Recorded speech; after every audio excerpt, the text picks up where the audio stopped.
Donald Trump took to Truth Social today to voice his criticism of the Smithsonian, and the legacy media called him racist for it. DNI Gabbard nixed 37 more clearances of individuals related to the Russia hoax, and we'll talk about that. Hillary Clinton thinks SCOTUS is going to do to gay marriage what they did to abortion, and she's probably right, so we'll talk about that. And Eric Adams has some word for Zohran Mamdani's plan to legalize prostitution, and none of them are good. So smash the like button and share the show with your friends, and head on over to castbrew.com and buy some coffee. You can get Josie's 1776 signature blend. You can still get 2 weeks till Christmas, which is my holiday blend, even though the holidays are actually coming around again. You can get Ian's Graphene Dream. We've got K-Cups. And of course, you can get Appalachian Nights, which is the biggest of all of our coffees. It's my favorite. It's the one that I drink in the morning. So head on over to Cast Brew and do that. Then head on over to timcast.com and join our Discord. In the Discord, there's like 20,000 or so people, right? There are all kinds of different people with all kinds of different backgrounds, but they all share a lot of things in common. Maybe you'll meet a girl, maybe you'll have kids, maybe you'll start a podcast, but there's a bunch of things that you can get into in the Discord. And if you're a member of the Discord, you should also head on over to rumble.com and become a member there so you can watch the after show. And then from the Discord, you can call into the after show and you can talk to our guests, you can talk to the panelists. So head on over to rumble.com, become a member there so you can watch the after show. Head to timcast.com so you can, and join the Discord so you can call in. And, excuse me. So smash the like button, share the show with all your friends, and joining us tonight to talk about this and so much more, we have Kevin Sorbo. I'm here. It's good to be back. It's coming. been a couple of years, so it's nice. I got the new digs here since I had last been here. It's pretty impressive. Most people know who you are, but for the people that don't, please introduce yourself. Well, I'm an actor, director, producer. I was Hercules for 7 years. I'll brag a little bit. Most watched TV show in the world back in the 90s, 176 countries. And Andromeda, the first show Gene Roddenberry wrote after Star Trek. I was Captain Dylan Hunt, first captain after Kirk. And then since then, over 90 movies. I got 4 new ones coming out. Awesome. And 3 new documentaries done in the can. I've shot 3 new ones this year. They'll be out next year. So I'm staying busy. Busy guy, huh? Yeah. Can't complain. All right. Tate is here. It's true. Producer Tate Brown here. I'm just blessed to be at a table with a legendary Kevin Sorbo. Oh, gosh. So awesome to be here. Let's get into it. I'm excited. We got the legendary Elaad as well. Thank you. Good evening, everybody. I'm Elaad Eliyahu, White House correspondent here at Timcast. I don't know, resident AI skeptic as well. We can get into that and other things later on the show. We can get into that. All right, so we're going to jump right into it. From CNN, Trump escalates attacks against Smithsonian museums, says there's too much focus on how bad slavery was. Now, that's not what he said. He said that he said a lot more than that. But of course, you know, the legacy media is going to do everything they can to say Donald Trump is a racist. He's a very evil, bad man. He's orange. You should all hate him. So from CNN, though, President Donald Trump escalated his campaign to purge cultural institutions of materials that conflict with his political directives on Tuesday, alleging museums were too focused on highlighting negative aspects of American history, including how bad slavery was. In a Truth Social post, Trump directed his attorneys to conduct a review of museums, comparing the effort to his crackdown on universities across the country. The Smithsonian is out of control, where everything discussed is how horrible our country is, how bad slavery was, and how unaccomplished the downtrodden have been. Nothing about success, nothing about brightness, nothing about the future, Trump wrote. I mean, where's the lie, right? This is pretty standard when it comes to academia, when it comes to, you know, things like museums and stuff. It really doesn't focus on anything positive about the United States, you know. So CNN went on, Trump's comments come days after the White House announced an unprecedented sweeping review of the Smithsonian Institute, which runs the nation's major public museums. The initiative, a trio of top Trump aides wrote in a letter to Smithsonian Institution Secretary Lonnie Bunch III last week, aims to ensure alignment with the president's directive to celebrate American exceptionalism, remove divisive or partisan narratives, and restore confidence in our shared cultural institutions. I'm not sure how that's a bad thing. I mean, Kevin, what's your sense of it? Everything's racist, right? Everything's Nazi. Everything. It's just how it just goes going on for decades. It just gets old. And when Trump talks about that, I look at liberals every day, every night they go to bed angry, and every morning they wake up angry. And it's like, what can I be pissed off about today? And this is something I want to jump on him for, because the reality is, every country has good things. Every country's had bad things. Every single country. Why not in the museum? You can have what they got in there, but why not? What he said. Why don't you put things that make America great? Make America the country everybody wants to come to. Mm-hmm. And you just get bashed for that. It doesn't matter what Trump says or does. I posted on my X account. I said, if Trump said air is beautiful and a wonderful big thing, they would start suffocating themselves. This is what they do. So one of the lines that stuck out to me is how bad slavery was, right? And I would push back on that and say how bad slavery is, because slavery is still practiced in Africa, still practiced all over the Middle East, and it is a bad thing. But one of the things that they're leaving out is there is no slavery in the United States. No. There is no slavery. Well, arguably the 14th Amendment made it okay to enslave people if they go through the court system, but chattel slavery has been ended. There's no slavery in Europe, and it was the British that actually ended slavery before we did. For the United States, around the world. And that truth,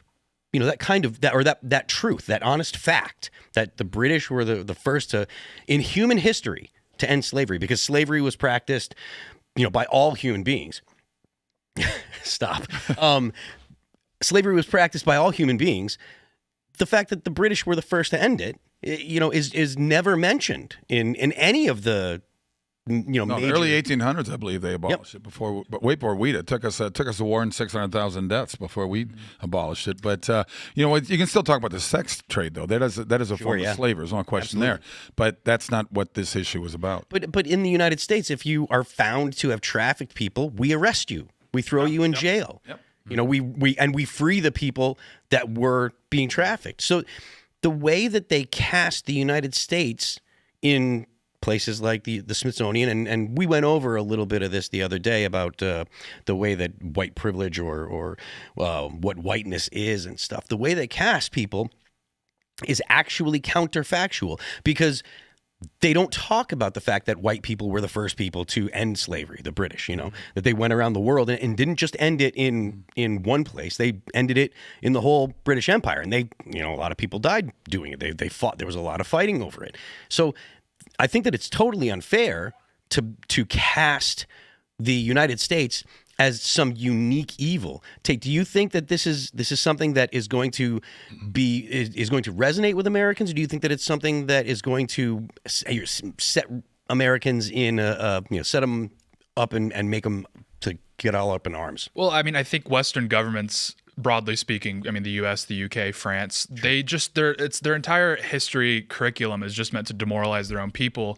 Because if you go, I've been to a lot of countries. I've been to Qatar, been to Kenya, South Africa, Israel, Japan, and I always love going to the national museums in these countries because they're proud of their heritage and they're proud of what their people have accomplished, and the entire museum is just filled with their highlights. It's like their highlight reel.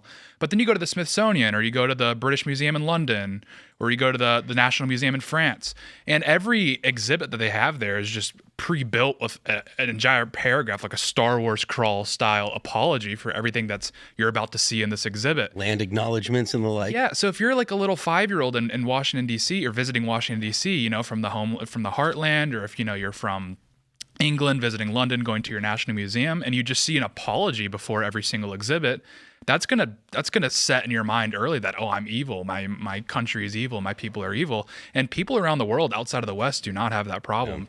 Yeah. Elaad, do you think that it's a bad thing to cast your own country in a positive light, considering the fact that every country does country things, right? Nations do nation state things, and sometimes those things are not good for other nation states or other people. But do you think that it's a bad thing to cast your own country in a positive light, or do you think that you should actually be as critical of your own country as you possibly can be? I think you should be fair and call balls balls and strikes strikes. I believe the president's greater point here is that the Smithsonian institutions are choosing to focus on the worst things about our country and not focus on I think this is a battle of greater narratives. Are we a country founded based on white supremacy, supremacy and that our founders are irredeemably bad? Or is our country about overcoming and trying to live up to the values in our Constitution, about how we overcame slavery, how we liberated Europe, how we acted as a bulwark against communism? Or should we focus on all of our country's shortcomings and believe that our country is irredeemable because of them? Have we really acted as a bulwark against communism? I definitely believe so. For a while we did. Not lately.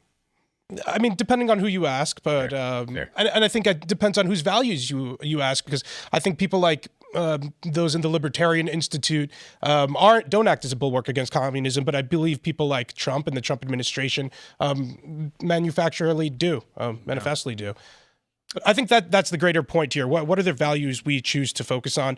Having said all that, I will say the Black History Museum is a blemish on the National Mall in Washington, D.C. Just architecturally, that is. It's an ugly building. It's like an ugly brown, if you guys wanted to pull up a picture of it, it doesn't fit in with the architecture of the rest of the National Mall. But I don't think that's what Trump was talking about here. It's like a Toblerone. Do you guys know which one I'm Yeah. talking about? Yeah, it looks like the couple Toblerone bars stacked on top of each other. It seems to be very out of place. But the thing with like the Smithsonian and why this is so embarrassing is because this is in our capital. This is where Look at that thing. thousands of tourists visit. I mean, stuff like this, it's like thousands of tourists coming from all around the world, and they see this, and they see us apologizing. I mean, that's a terrible Well, look what they pass as art. The liberals love ugliness. Tell me Jawas aren't going to come out of it. It's weird to me what they do with their architecture. Tell me Jawas aren't going to come out and they're going to shoot your robot and they're going to take it What's a Jawa? Is that a... from Star Wars. Oh, okay. I thought that was another AI. No. Robot or something. No. But anyone that's familiar with the old Star Wars would would recognize that. But it does. It looks like the Jawa's, big transport. Anyways, it does look ugly. And I do think that it's worth, a society at least, like you said, calling balls and strikes. It is, we shouldn't hide the fact that there was slavery. We shouldn't hide the fact that there was Jim Crow. But we should highlight the fact that those things ended. Yeah.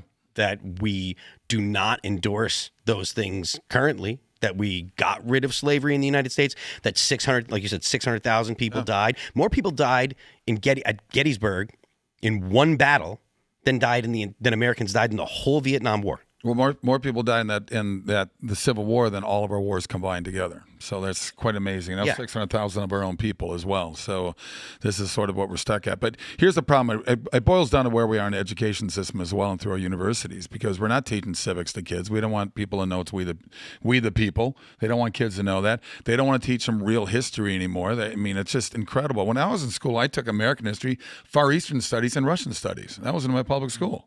It was amazing, Where'd you grow up? I grew up in a little town called Mound, Minnesota. It's about 25 miles west of Minneapolis, where unfortunately Minnesota's turned into California with its politics. But they still have a pretty good public education system to this day. But back then, it was amazing. I really was very fortunate where I grew up. It's fascinating because on issues like the Civil War, as I understand, in some southern states, they actually teach it as the War of Northern Aggression.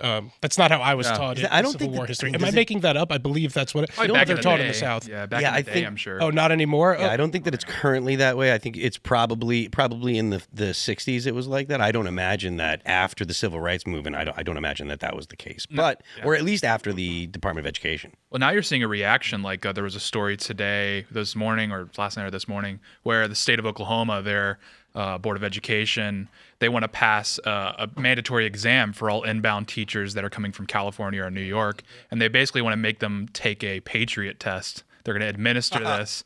I think Prager, you might be behind it. Good. But yeah, because you see these TikToks on Twitter of these teachers. Who knows where these people come from, which sewer they emerge from. Yeah. I think Oklahoma's setting the standard. Well, it's either be an Antifa member or be a public school teacher in California. It was a tough decision. Yeah. Look, Oregon just had some, I don't know, they passed something where students do not have to be able to read or do math to graduate high school. Go figure. So what are they doing in school besides putting up different flags? Well, what they're actually doing is they're learning how to be political activists. Yeah. Because if you can make children into political activists before they're even teens or whatever, if you can awaken a critical racial consciousness or awaken a critical consciousness in them, not only do you make them more neurotic and make them more likely to be unhappy, which unhappy people become activists. Happy, content people do not engage in revolutionary activities. Mm-hmm. So the leftists in schools, they want kids to be neurotic. And you make kids neurotic by starting at when they're young and showing them all these horrible things about the world, right? Look how terrible this country is, and look, this was real, and these poor people here, and look, this is bad. And you show them all these things, and you end up with kids that are like useful idiots, essentially traumatized. There you go. And they are useful idiots. Well, look what Lenin said back in the Bolshevik Revolution. He talked about the way to control the population is through education, and that's what they're doing, and that's what they're doing here. We've accelerated on it, but we started in 1964 by taking the Bible out of the schools, right? We give it to prisoners, of course, but everybody was homeschooled prior to public education coming into the late 1800s, maybe, when we started public education. Everybody was homeschooled. You know, they grew up on the farm, they read the Bible, they could learn whatever kind of history they could learn. But we changed that so drastically, and the brainwashing of these kids is the biggest. I think the blessing of COVID is so many parents woke up saying they've got to get our kids out of public education. 2 million more families are now homeschooling because of that. Yeah. Yeah, I mean, you see such a visceral reaction from the left towards parents that homeschool their kids, or even religious schools. I mean, they also have an axe to grind with religious schools, and the reason is because the kids that come out of those schools end up emulating their parents more than they end up emulating their teachers, and that's a huge problem. Like you said, if there's any sort of want control, they want precisely, control. yeah. What's interesting, go back to the 60s with those parents, I mean, and the whole hippie movement and all that, and move 60s and the 70s. The whole thing back then was we are against the man. The man was the government. Those same people did a 180 during COVID. Yeah. And said, trust the man and don't question science. So I laughed at it all the time. I go, but that's what science does.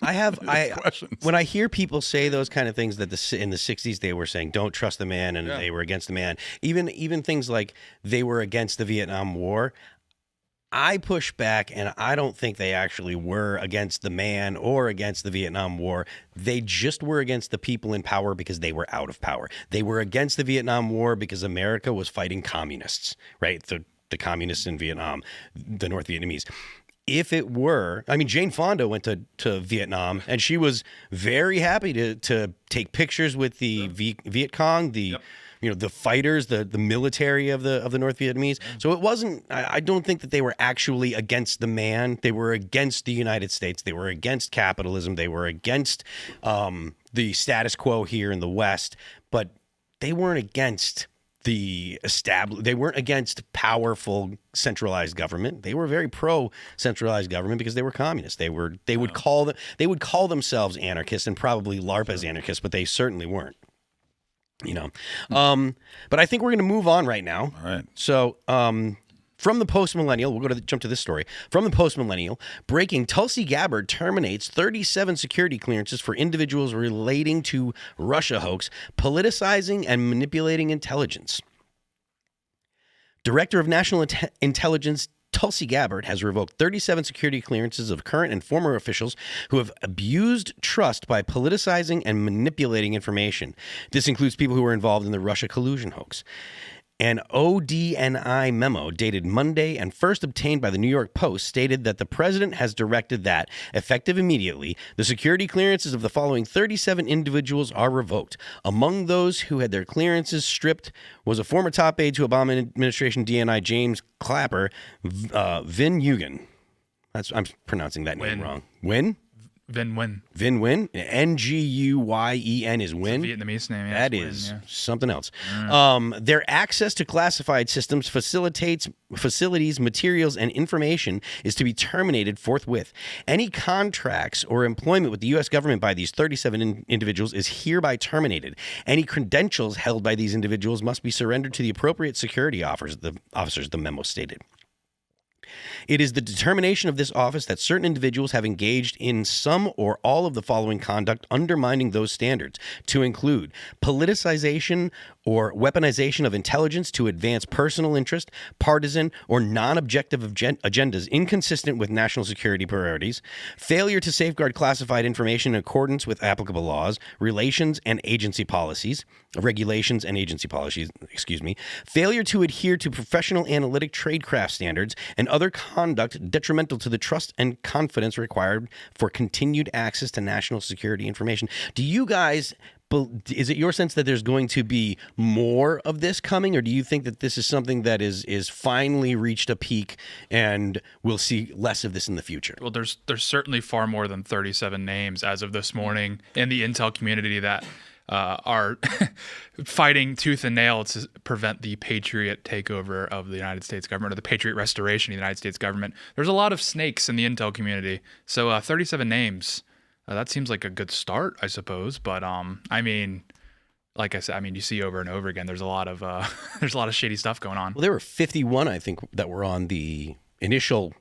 The people that signed the Russia Right. Steele dossier, they'd said, oh, this is actually Russia collusion and stuff. And so, I mean, I don't know how many they've got already. I know that they've done at least a handful already before this week. But I don't know what their total is. It's been a trickle thus far. This seems like the first big batch to get their security clearances yanked. But yeah, I mean, like I said, I think the rot goes far deeper, and not just the intel community, but national intelligence, broadly speaking. Elaad, for the people that are critical of the administration, do you think that this is a demonstration that they are actually doing the things that they said they were going to do? Do you think that, and I don't think that this will, personally, I don't think that this is actually going to, satisfy the people that are like, well, we haven't seen enough arrests and stuff. But do you think that this indicates that the administration is doing the things that they ran on, and they are looking to sniff out the bad actors?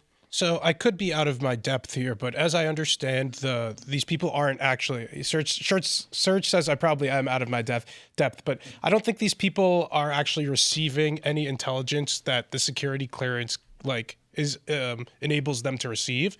So I'm not sure how relevant it is at this point in time for former DNI James Clapper or Vin Nguyen to have his security clearance stripped, because I'm not sure it really matters at this point. So unless I'm missing something here, it just feels like some red meat for the base, because I know he was making some promises to come after some people who were perpetuating the Russia collusion hoax, including Peter Schiff, who I believe they're going after for mortgage fraud and something else related to the Russia collusion hoax. Schiff actually had to open up a defense fund recently as a result of that stuff. So even if these don't bear much fruit, the investigations in and of themselves is a punishment for a lot of these Democrats. So these are just security clearances. So unless I'm missing something here, I don't know if this is just posturing. Well, the big thing is this is a huge hit for them in the private sector, because in the private sector, the security clearance is worth a lot of money. We're talking potentially hundreds of thousands of dollars you're leaving on the table. So this is like a huge hit. My ex-wife had a security clearance for a while, and when she went from working went from being in the Marine Corps to working in the private sector, the amount of money that she could pull in right out of as an E5, she got out of the Marine Corps as an E5, and her first job she was making a boatload of money, and it was just because of the security clearance. It's not that she was doing something totally different than what she did in the Marine Corps, but with that security clearance, it really does benefit. Do you think, Kevin, do you think that this is something that, do you think that this is just a punishment where that losing of the security clearance is actually like losing, the ability to make money? And do you think that this is, even if they don't have the ability to arrest them, they're going to say, well, you know what, you behaved this way and we know you did, and so we're going to take your security clearance so that way you can't capitalize on it? Well, I mean, as you all mentioned, I think it is a showcase, certainly, but I think there's a lot more names in the well, and they're pulling out right now, and maybe they're sending out a signal with it. Look, if you look back at the Russian inclusion, we all knew it was a joke. We all knew it was to begin with. I mean, do you think Putin wants Trump in office? Of course he wants Biden. Of course he wants Hillary. He doesn't want, because he knows he can push those guys around. He can't push Trump around. There's no way he'd want him in there. So for them to go through this, I think they should be punished for it in some way, because it was a joke. They all knew they were lying. Schiff is at the head of it all. But, I think it's good. I think it's a start. At least it shows something out there. But I think there's bigger fish to catch out there, and I hope they do it. I mean, yeah, this is what keeps people around the deep state, so to speak. I mean, it is very real. This is the type of thing we're referring to as these bureaucrats that maintain the benefits even after a new administration has come in. So, this cuts them off from the private sector, so it cuts them off from a lot of wealth. And also, if God forbid a Democrat does come into office in 2028, it's going to make appointing a lot of these people re-entry into the government a lot more difficult, because now they have to re-enter the security clearance Yeah, process. But I think Nancy Pelosi will still give them stock tips, so they'll probably do okay. Fair enough.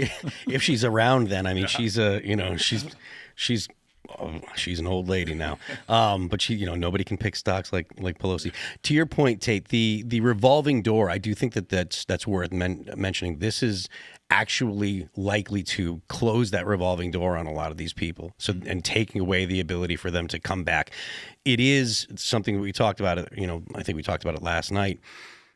If the Democrats win, the whole bureaucracy will be reinstalled, right? So the next time that a Democrat is elected to the office of president, they're going to appoint a lot of the same people and a lot of the same kind of people, the people that believe that the administrative state is necessary and that it is more important to have the administrative state as opposed to making the rules, as opposed to Congress making the rules. And I think that's one of the major problems that we have in the U.S. right now, that Congress has abdicated their responsibilities and they've handed it over to the bureaucracy because the bureaucrats are the ones that stay there. The bureaucrats are the ones that don't go away. If a congressperson, if they make a vote that their constituents don't like, they can lose their job.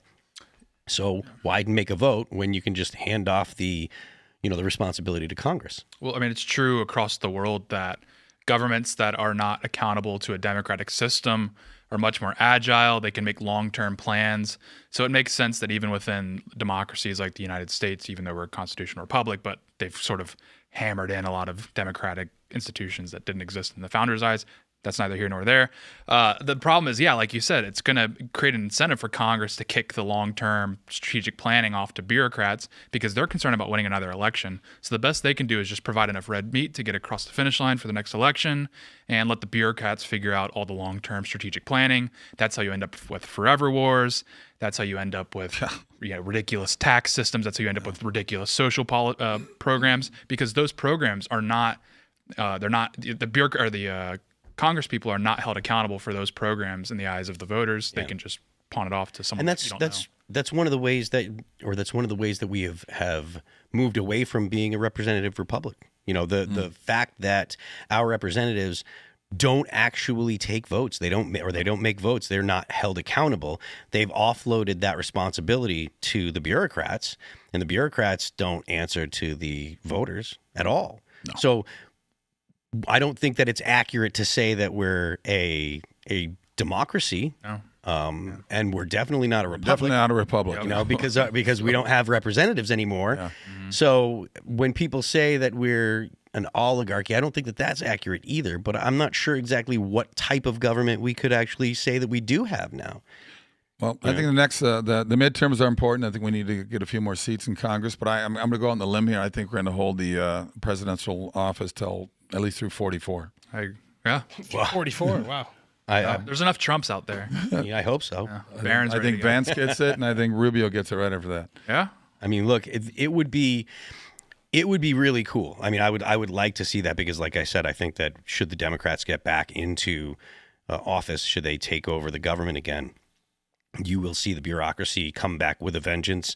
I think that they will attack conservatives. Well, they're doubling down now. Yeah. They don't even seem, they've learned nothing. It's just they're more angry about things. Well, I mean, there could even be a nightmare situation I've seen proposed by a few anons on Twitter is when you clear out these career bureaucrats that have been in there since, the 80s and 90s, is that if, again, I don't think it's likely, but if a Democrat were to get back in and they could reinstall a bureaucracy, you're going to bring new blood in, and those are going to be activists. Those are going to be your protesters from Columbia and NYU. You're going to have an entirely new bureaucratic class, and they're going to be far more fired up, have far more of a chip on their shoulder. Do you think that is something that the general public is aware of? I understand there's a lot of people that are like, well, I don't really like the Republicans, or I don't really like Trump. That's fairly normal. But do you think that the danger of having real progressives in positions of considerable political power is something that the average voter is cognizant of? Do you think that's something they think of? Because it'll mean really bad things. Because what the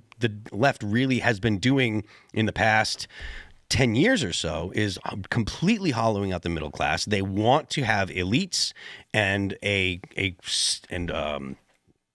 a class that's basically dependent on the government. They don't want a middle class. A middle class is an empowered class. A middle class can make decisions on their own, make decisions about their own life. They're generally informed. But if you have a dependent class and an elite class, but no middle class, then you can use the government to keep the dependent class in line and keep them doing the things that you want. And you obviously the elite class is going to live on, live it up. So I'm not as hopeful as Kevin about Republicans maintaining the executive until 2040. I like his positive attitude. But I do suspect that the thing about President Trump is that I think he's a very unique figure in how he was able to completely rally all these disparate parts of the Republican Party that I don't think a future Republican would be able to do in the same way that he has. Right. Trump was able to bring like pro-life people, neocons, all these tradcons, different religious groups, Zionists, everybody together, anti-woke people, anti-communists, all together in this rare coalition that I think J.D. Vance might not be able to, or Marco Rubio might not be able to. And moreover, I don't think you guys are going far enough with what I believe the Democrats will do once they get back into power, which at this point I kind of think is an inevitability because of the uniqueness of how uniting of a figure President Trump was. Not just like dealing with bureaucracies, but the way the Democrats talk about our country is that they want it to be a democracy. They see our constitutional republic. Pure democracy. Yeah, exactly. They see Congress and the way that senators are appropriated to states as an issue, as a shortcoming of our country, and that this stops us from being a total democracy.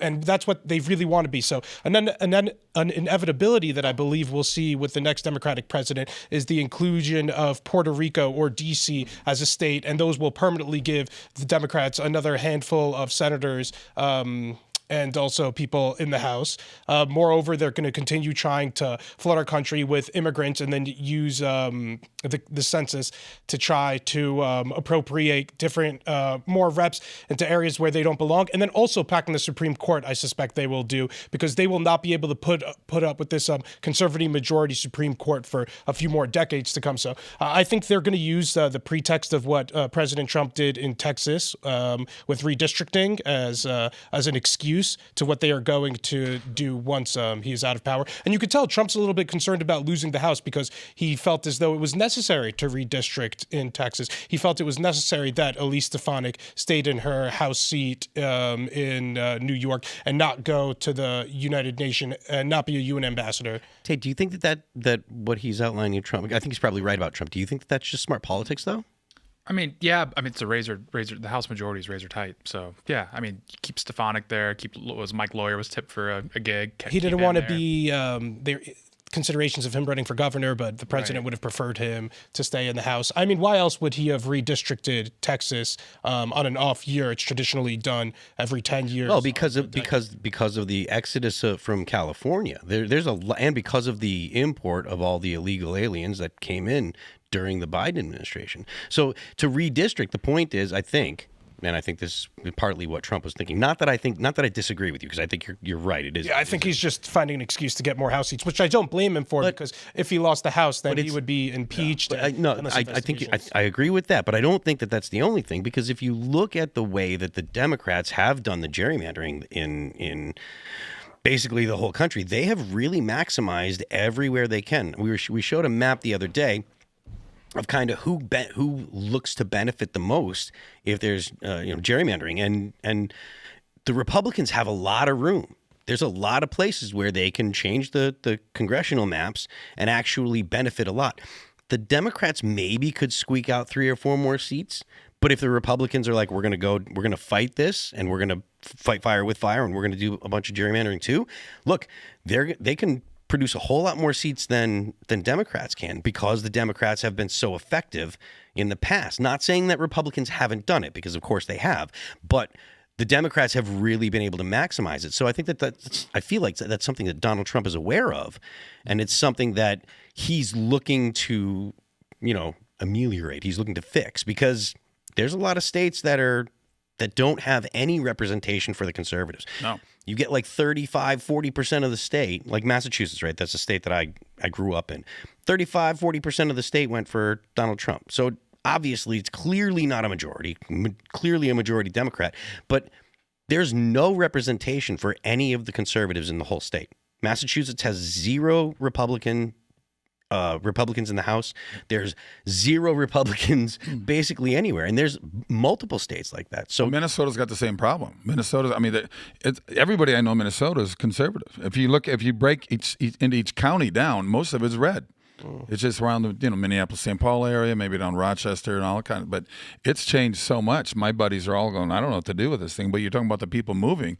Everybody left California because of what they've done to Democrats in that state. But a lot of these people are Democrats themselves, and they leave and go into Vegas and Nevada. They go into Arizona. They go to Texas, and they still vote the same way. That's the amazing thing to me. So I don't think. No, look, I'm not that educated with all the stuff you guys are talking about either. But I think I keep more of a finger on it than the average person out there.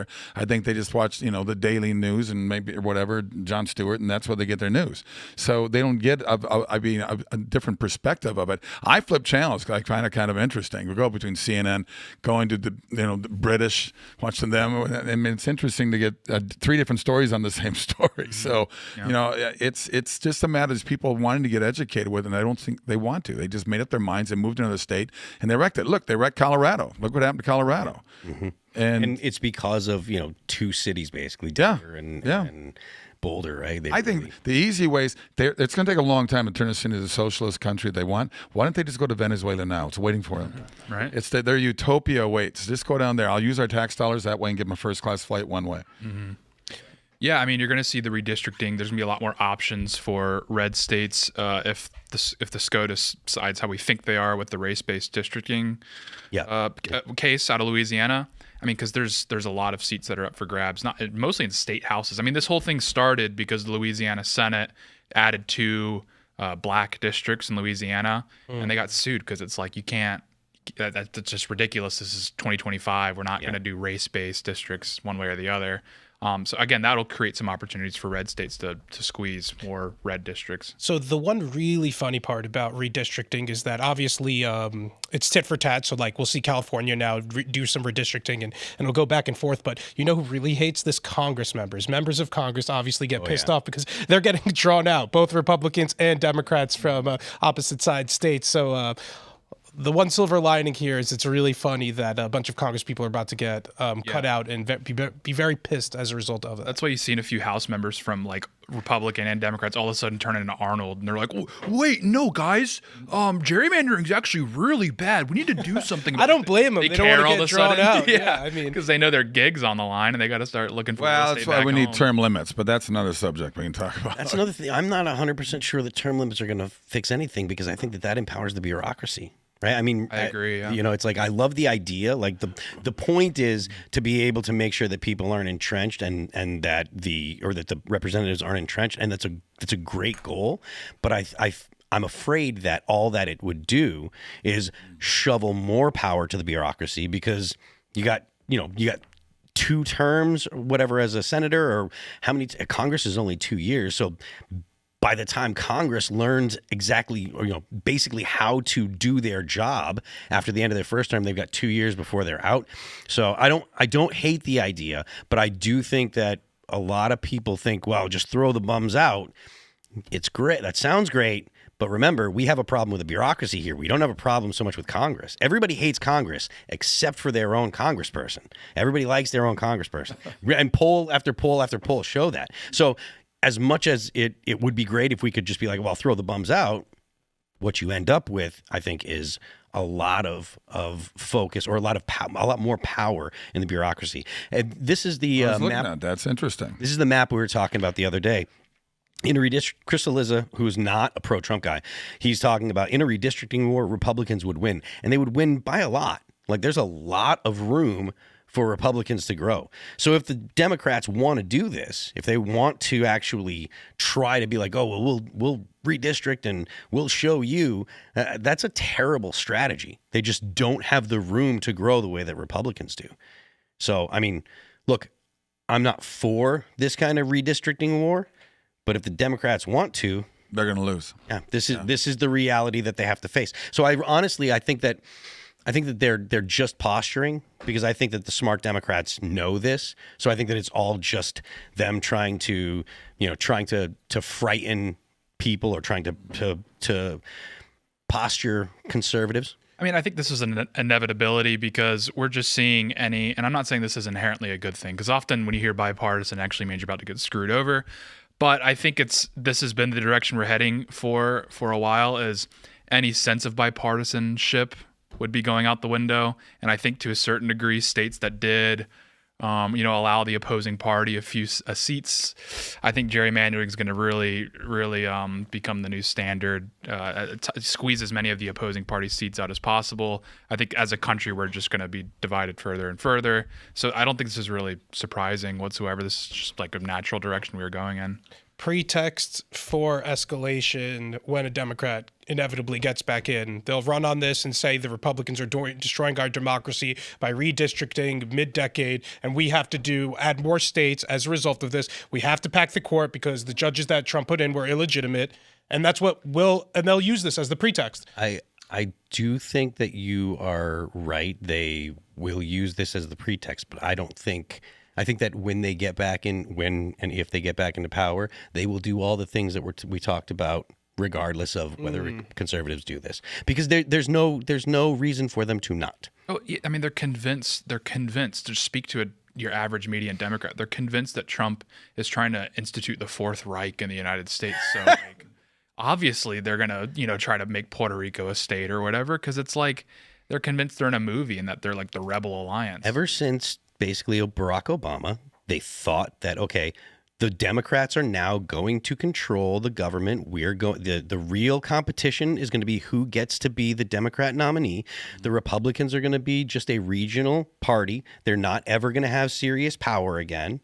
They, erroneously thought that, and they got really complacent, and then they met Donald Trump as a candidate, and everything changed. And one of the things that happens when it comes to the Democrats is if they lose ground, they don't just say, oh, well, we'll get him next time. They literally freak out. That's why everyone was so apoplectic when Donald Trump won. That's why you saw people, the leftists in D.C., literally screaming when Donald Trump was inaugurated on the 20th of January 2017. They were absolutely besides themselves because they thought that they had a permanent power base.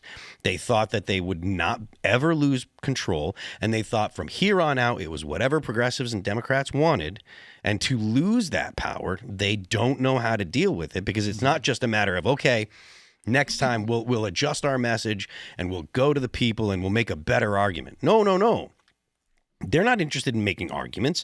They're interested in expanding the court. They're interested in ending the Electoral College, and they're interested in adding states. That's not what you do when you lose in a democracy. What you do is say, we need to make our arguments better. We need to convince the American people why these things are right, and we need to change our platform so that way the American people want to vote for us. But they're not interested in doing that. They have not done any soul searching. Maybe Gavin Newsom did, because Gavin Newsom's out there doing the podcasts and stuff, and he's got a good media team. So maybe there are a handful of them, but the vast majority of the influential Democrats have done no soul searching. They're not interested in doing that. They're interested in doing whatever they can to put Donald Trump in jail, which they tried.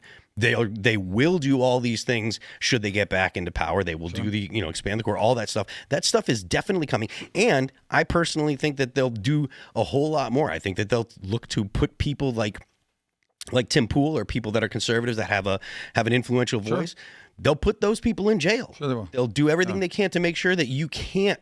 They'll have the DOJ and say, oh, we've got this thing on you, because they did it to Donald Trump and it almost worked. Yeah. If they get back into power, they'll do it again, and they'll do it with 2, 3 times, 10 times the force, because they believe that they are entitled to power, they are entitled to be in charge, they are entitled to rule, and they will smash their political opponents.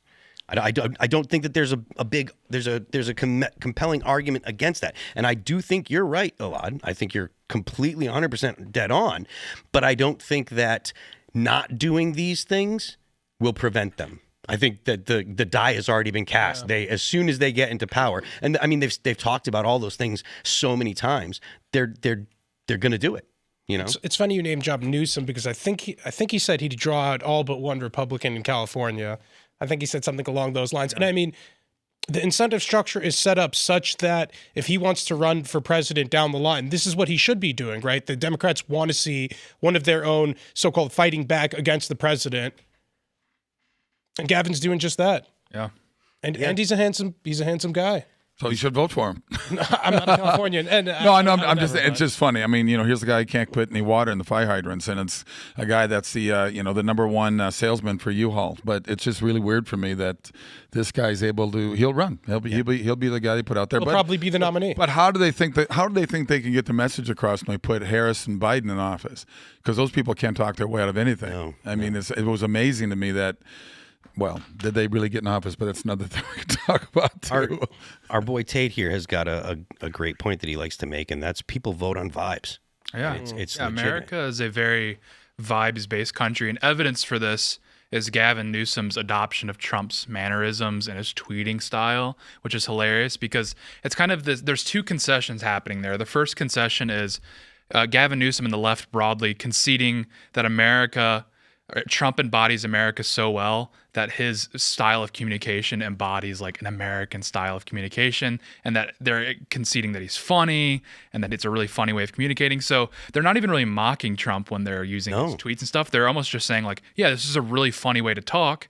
And then the second concession is that they've gone too far in the anti-American direction, that they're seen as anti-patriotic. And Exhibit A for this was in Gavin Newsom's state during the LA riots, when they're flying Mexican flags everywhere in Guatemala, Nicaragua, and da-da-da-da-da, is they started begging these protesters to fly American flags because they're like, guys, I know you're doing something really anti-American, but at least like have the pretense, make it look patriotic, start waving American flags around and that sort of thing. So there's two concessions. Well, they're all passing them around. They've been in there with flags. Because they know how bad it looks. Yeah. Newsom does give off chill white guy vibes, if you will, and Democrats are trying to win that vote back over. Oh, yeah. Because they lost it in the previous election. So I think that's what they're going back to, trying to get back some of the white vote. And he gives, he's a good white face, if you will. No, after Kamala got whooped like that, the DNC is going to look like a Vineyard Vines ad next 2028. I mean, it's going to be like White Boy Central, because that gives off those vibes. Yeah, at least that's what the establishment. I mean, dude, they're like, there's these electabros on Twitter, and they're like begging Democrats to consider Andy Bashir. Because they just want to win so bad, and they know the way to do that is they put up just like a normal like white guy. Because I mean, they literally DEI'd Kamala. Like Biden literally said, "I'm going to nominate a black woman for vice president." Was it Newsom who was her at the French qualifications launching during the COVID pandemic? It was him. It was Newsom. Yeah, he was. That's such a white boy thing to do. It is. Like during the pandemic, I need to take my girl out to the fancy restaurant still, and I get caught there. No, I'm the guy. Of course, I took my wife here. What do you expect? Like I still got to put on for her. And there is almost a distinctly. Like an arrogant white guy. That's such an arrogant white guy thing to do in a positive way. There's like a distinctively American quality of just being like just this like greased hair, like slime, but like I'll do anything to like win. Like there is like a weird Machiavellian that's like, all right. Granted, he's like basically a communist, so that kind of falls short. But there is something refreshing about a guy that is so evil that he's like, I'll say whatever to win. Who's that actor? And he's honest Zoomers about it. Ryan Bateman. Oh, Patrick. Yeah, he's like Patrick Bateman of politics. Yeah.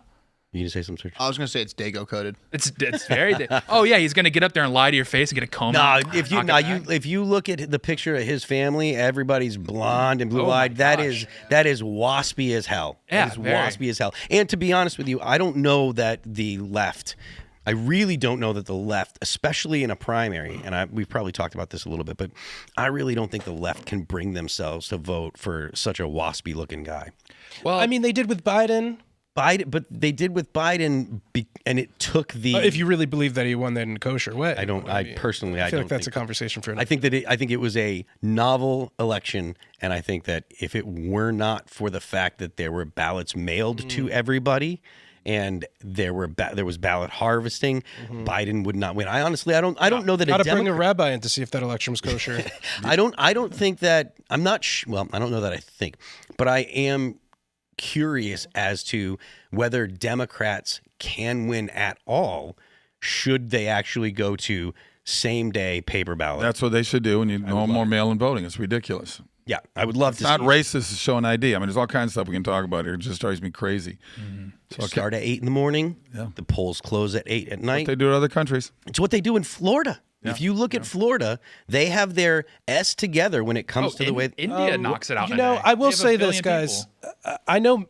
I feel as though mail-in ballots might be getting a bad rap because of the previous election, but I think they might actually skew to help Republicans because Republicans tend to skew older, and if you skew older on election day, if there's something that gets in your way or there's bad weather, old people are less likely to vote, and if you give them a week or so to kind of send in a mail-in ballot ahead of time, I understand the security concerns of it, but I do feel as though it actually biases towards Democrats to have it only be if there's vote honest in voting, person. if there's honest, I mean, there's people are filling these things in by the thousands and stuffing them in. I mean, there's video footage. 2,000 Mules was a very interesting documentary Sure. that Dinesh put out there. Well, I mean, all this is, I think we're just putting Band-Aids on bullet holes, and I think the Trump administration is aware of this, and that's why they're cracking down on the immigration stuff so hard, because birthright citizenship is still in the books. SCOTUS still hasn't gotten rid of it, and I don't know if they can.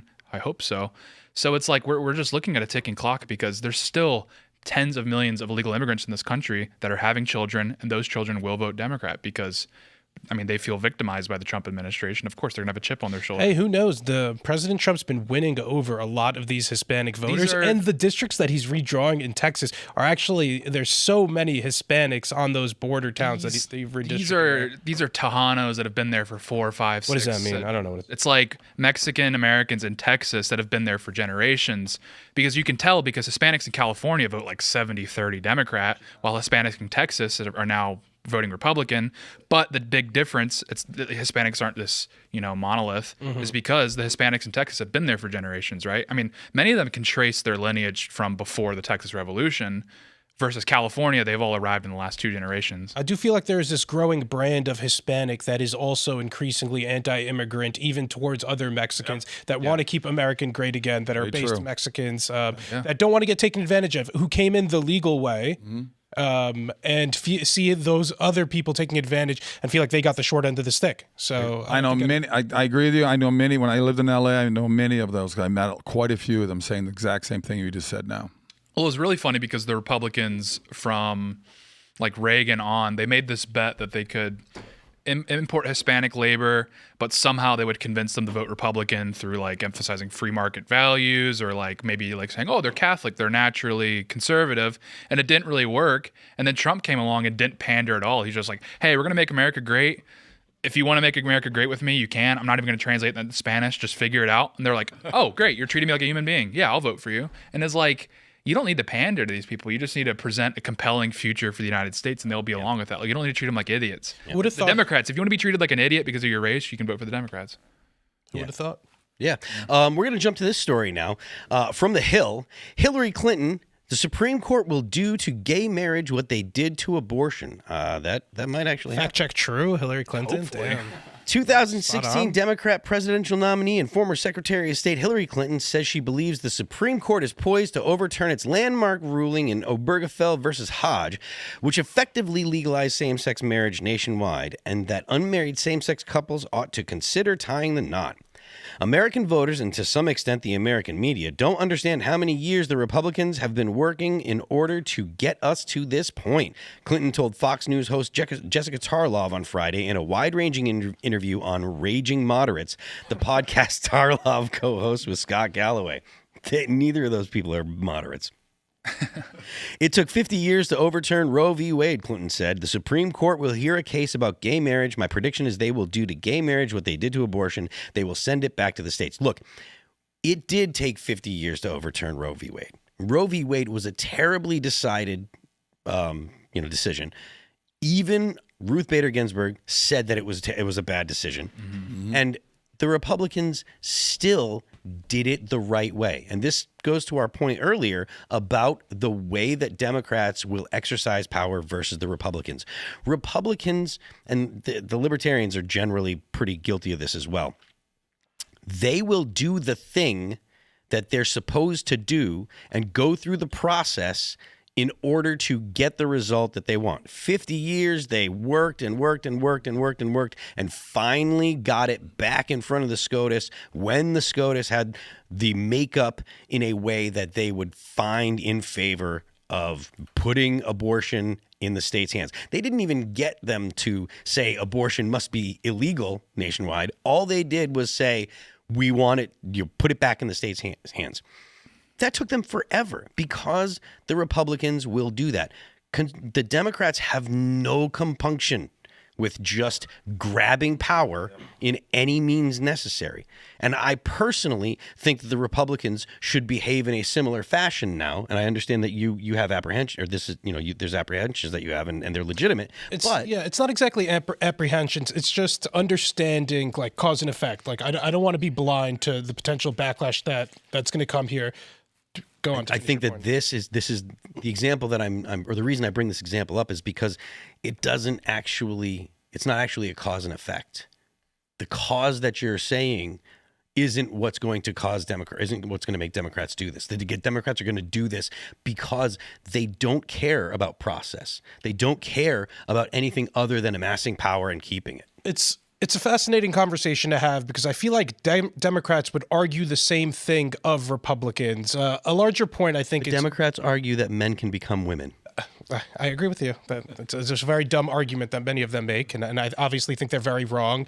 One thing I wanted to point out here, though, is like a reason that this is even a possibility is because there is a conservative majority on the Supreme Court right now. Why is there a majority on the Supreme Court right now? I know a lot of us might not like to talk about it. Because Mitch McConnell actually very skillfully allowed this majority to happen. And one of the big points that Democrats actually harp on about and complain about the Supreme Court being illegitimate on is that they held the seat open that was originally going to go to Merrick Garland during the end of the Obama administration. But instead, he didn't hold a vote on that seat. And eventually, Trump won the election. And then he filled the seat with Neil Gorsuch, who was able to be confirmed through the Mitch McConnell-led Senate. So all of this is really coming to fruition because of that. But Democrats, again, would argue that they need to pack the Supreme Court because Mitch McConnell did that, and Neil Gorsuch's appointment was illegitimate because they held that spot open during the end of the Obama term.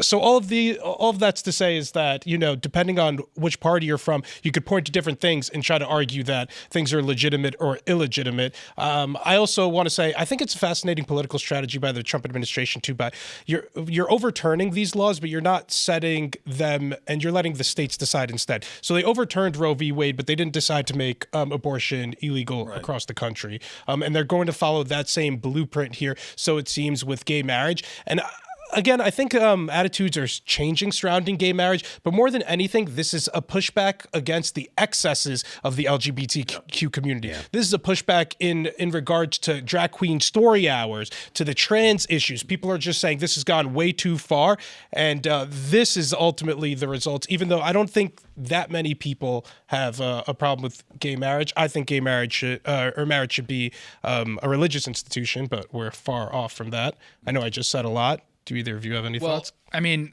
I think Obergefell, if you're frustrated with the transgender ideology, if you're frustrated with drag queen story hour, you can't just ratchet back the LGBT movement to an earlier stage and not expect the same result. Because with Obergefell, what happened is in the eyes of the state, gender became interchangeable. Because prior to that, marriage was a man and a woman. Obergefell, gay marriage becomes the standard, becomes the view in the government's eyes now that you can swap a male out for a female and it's still a marriage. So the transgender movement started when this happened because that's when, in the eyes of the state, gender became interchangeable and it was, men, women, who cares? Just hot. I don't know if there's a gay consensus on the trans issue. I'm sure there are many older gays who believe, is that the right way to call them? Sure. Queer older gays? Queer is an identity. They're just gays. Older gay men who, came up when they were younger and fought for their right to get married and now see the excesses of the left, and now they see people become more frustrated with their community, might hold resentment towards some of these ultra progressives or ultra gays who go further in the LGBTQIA well, I mean, direction. it's great that they have their critiques, but if they don't if they see that as an excess, it's like, well, you only have yourself to blame. Like you can't let a little bit in and not expect to get the whole package. So it's like, if They didn't gatekeep hard enough. Well, it's not even, you can't gatekeep an ideology. It's either you have it or you don't. Like I said, you can't just ratchet it back to an earlier stage and not expect a similar result. It's like, and then in this case, it only took them 10 years to get to where we're at now. I mean, they just put their foot on the gas. So, I mean, rightfully Americans, even if they haven't thought about the philosophical implications of gender becoming interchangeable in the eyes of the state, still the average American has the right now to be skeptical of anything the LGBT community wants to do, because you're saying, well, you guys blew it. You did 15 years and now there's drag queen story hours and transgender nonsense. Kevin, do you have any trans characters in any of your upcoming movies? None that I'm aware of. If they are, they're pretty damn good at what they're looking at. I mean, but the characters are based around that. But no, not really. I mean, I'd have no problem with it. Look, almost every movie I've ever been on, every television show I've ever worked on, there's been somebody gay or lesbian on the set. I don't care. I personally don't care what people do with their lives in terms of their sexual lives or whatever like that. I think what you mentioned with the religious world, I mean, marriage comes from the Bible between a man and a woman. That's what it is. So to me, if you want to appease sort of the religious crowd, just, get married, but call it something else. Call it a union. I don't care. Get the same rights, get the same tax benefits. I have no problem with that. That's what I mean. Just by being a conservative myself and being a Christian, am I perfect in any of those things? Not at all. But I get attacked all the time on the internet saying I'm this and that and the other. And go, where's your proof? Find one gay person. I've been in the business 45 years. I've worked with gay people for 5 decades. Find one that says he was so mean to me on the set. He was rude. He was an a-hole. I mean, all this. You won't find one. But they love their labels. They love their attack. They love to just go after, and they have no proof behind it whatsoever. I could care less. But once again, just, it's just constant, the power the alphabet crowd has to just sit there and force all this stuff down, saying this is normal now, this is normal now. Do what you want to do, but don't sit there and try to change the definition of things. I mean, we used to call somebody that is, that has changed their sex, we used to say, well, that's mental illness. Now we're supposed to just accept that as normal. It isn't normal. Do you believe that the overturning of Obergefell would be an excessive backlash from conservatives? I don't know. I mean, to me, you're looking at this. I look at Chuck Schumer. I got to say this for a second because I got a big kick out of him saying we got to make these 20 million. I don't know how many millions came across. I heard 10 million, 15 million, 20 million came across during Biden's term. So you hear all this stuff. We have to make them all legal right now because we got to replenish our workforce. And I said, well, you got rid of the workforce with Roe v. Wade. You killed 65 million human lives. I do a lot of pro-life speaking. It's a human life. There's a heartbeat of 22 days. Yep. So that's 65 million. How many more millions would have been born out of those people born in the 70s, 80s, and 90s? We've probably got rid of 100 million people in this country. 25% of Gen Z, not to get cited, but it's 25% of Gen Z was aborted. I mean, that's your labor crisis right there. It's unbelievable what they've done. And these would have been educated people coming into the country, not people that were coming from poor countries with worse education we got coming in here. They're not going to be the ones filling up the workforce in a positive way with engineers and everything like that. And we're changing the face of this country so quickly right now. Well, there's just clearly, like you said, it's a border. It feels anti-human what's happening. This restructuring of our country at every level, from our culture to our institutions to everything. And that's kind of the same thing what we're talking about here is the Obergefell is a shot fired by these anti-human people because they want to get the government to redefine what gender is. That was the idea, is they want men and women to be interchangeable and means nothing, because that's the point of liberalism. Liberalism is blank slate theory, and what is more restrictive than having a gender? Because that defines a lot of your characteristics. So this is actually something that I've actually had a disagreement with Mary on. I don't think that gender is even a real thing, right? Like your biological sex is so but it matters. It matters because when you ask someone what is gender, it's essentially the way that they describe it. It's your sexual spirit, right? And so the reason that like I said, Mary and I have a disagreement because she believes that human beings have a spirit, have a soul, and that the soul is gendered. I, as an agnostic, don't really have that same sense. And I think that your sex, your biological sex, is the only thing that matters. Your gender doesn't matter. And as long as if your biological sex is the deciding factor, then all this gender nonsense can be disregarded. And it's fine because their gender is interchangeable or gender can be changed. That is all just an innovation in the past, 50, 60 years. And if we had a government that said, no, your sex is what's important, and we don't even address gender, then you can actually get around all the stuff that you're talking about, because you have a great point. You're totally right. The way that the LGBTQIA groups have made people understand, or convinced people to understand this innovation called gender, is that it is something that isn't actually tied to your body. It's not tied to your biology, and that's wrong. There are anomalies. There are people that are less masculine and more masculine, that are men, and there are women that are more masculine and less masculine. But by and large, men are far more masculine than women. Yeah. Women have certain traits that generally apply to women, and men have certain traits that generally apply to men. And it is enough where you can safely say, this is how men are, this is how women are. And of course there's some anomalies, but without the idea of gender, without the innovation of gender, you actually circumvent all that stuff. Well, I mean, I think gender is one-to-one with sex. I mean, broadly speaking, it directly correlates. But I mean, obviously, if you're agnostic, then I think at that point you should just view them like synonyms, effectively, or just like you said, disregard gender entirely. But when you talk, I could have said sex for my entire rant, and my point would have been the same. But when you talk to the crits, right, the gender crits, the right, critical gender theorists, sure, you take away the whole foundation of all of their theory when you don't acknowledge gender. Yeah, I mean, like... And I understand what you're saying, but they don't look at it the same way you do. They look at gender as different. They think that gender changes. That's why you get people that say, well, right now my gender feels this way, but in 2 hours after I have a meal, my gender might be different. Sure. And that comes from the idea... That's interesting. That comes from the idea that gender is something that is more akin to a spirit than something that is tied to your biology. And we should abandon that idea. I mean, that's totally fair. I mean, like, for my entire rant I had earlier, I could have just said sex instead, and it would have been the exact same point I'm trying to make. All I'm trying to say is, if you have frustration with the drag queens, with the transgenders, this has to go. Obergefell has to go. And you need the state to reorient around men and women as separate entities and respect those differences instead of just trying to turn us into blank slates. Kevin, I wanted to ask, there's a narrative that Hollywood advances a lot of the so-called LGBTQIA agenda. Sure. As someone who's in the space, can you confirm or deny how true that is? Or, are these just groups of people working together? Have you heard that stuff? What do you make of it? This is new to me over the last 10 years maybe, or something like that. Hollywood booted me out. I'm the first cancel culture victim before it became a term. Manager and agent said, because of things you're posting on the internet about COVID and things, I was posting the truth, of course.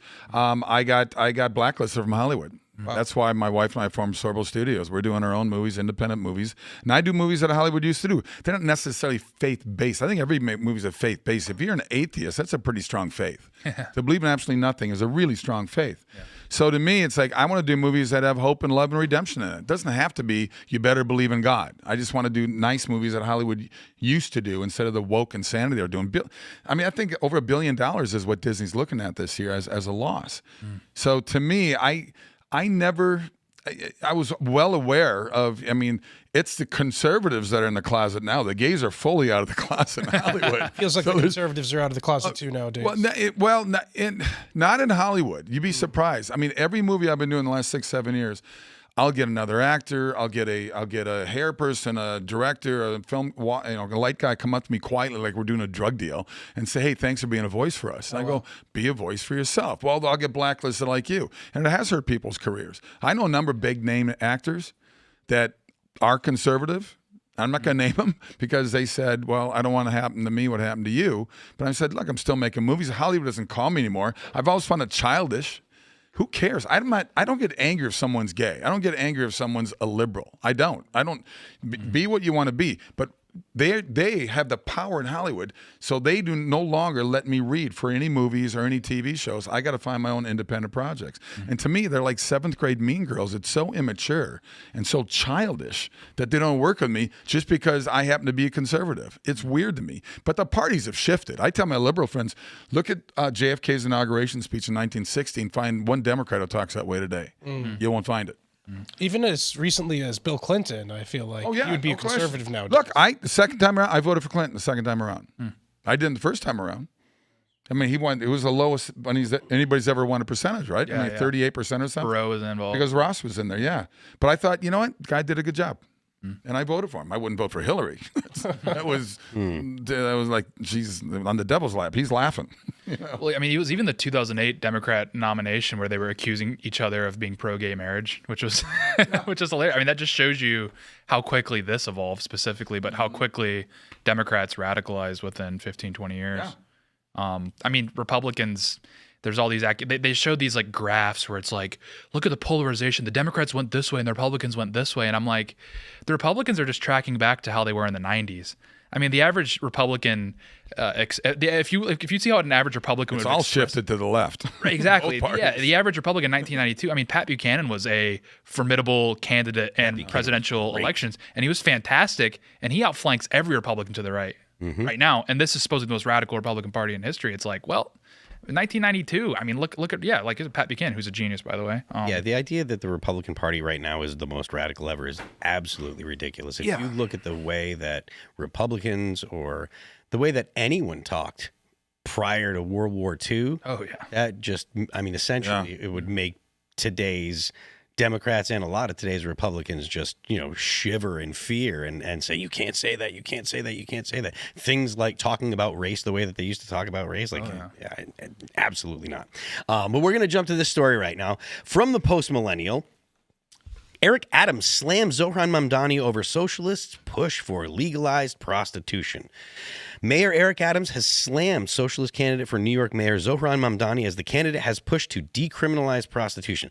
There is a difference between decriminalize and legalize, and I'm not sure which one they're talking about because decriminalize is just not effectively legalized. You can get a business license. Well, yeah, but also that it starts to involve the courts, right? I mean, I'm sorry, involve the government. It wouldn't be you can get, like, they would require a license. Right, the it's government, regulated. It's on the books. Decriminalize just means you won't go to jail. Making it legalized allows it to be legally commercial and have the full power of legal markets and legal capitalism behind it, as opposed to decriminalization, where it'll still not be regulated, have their markets regulated.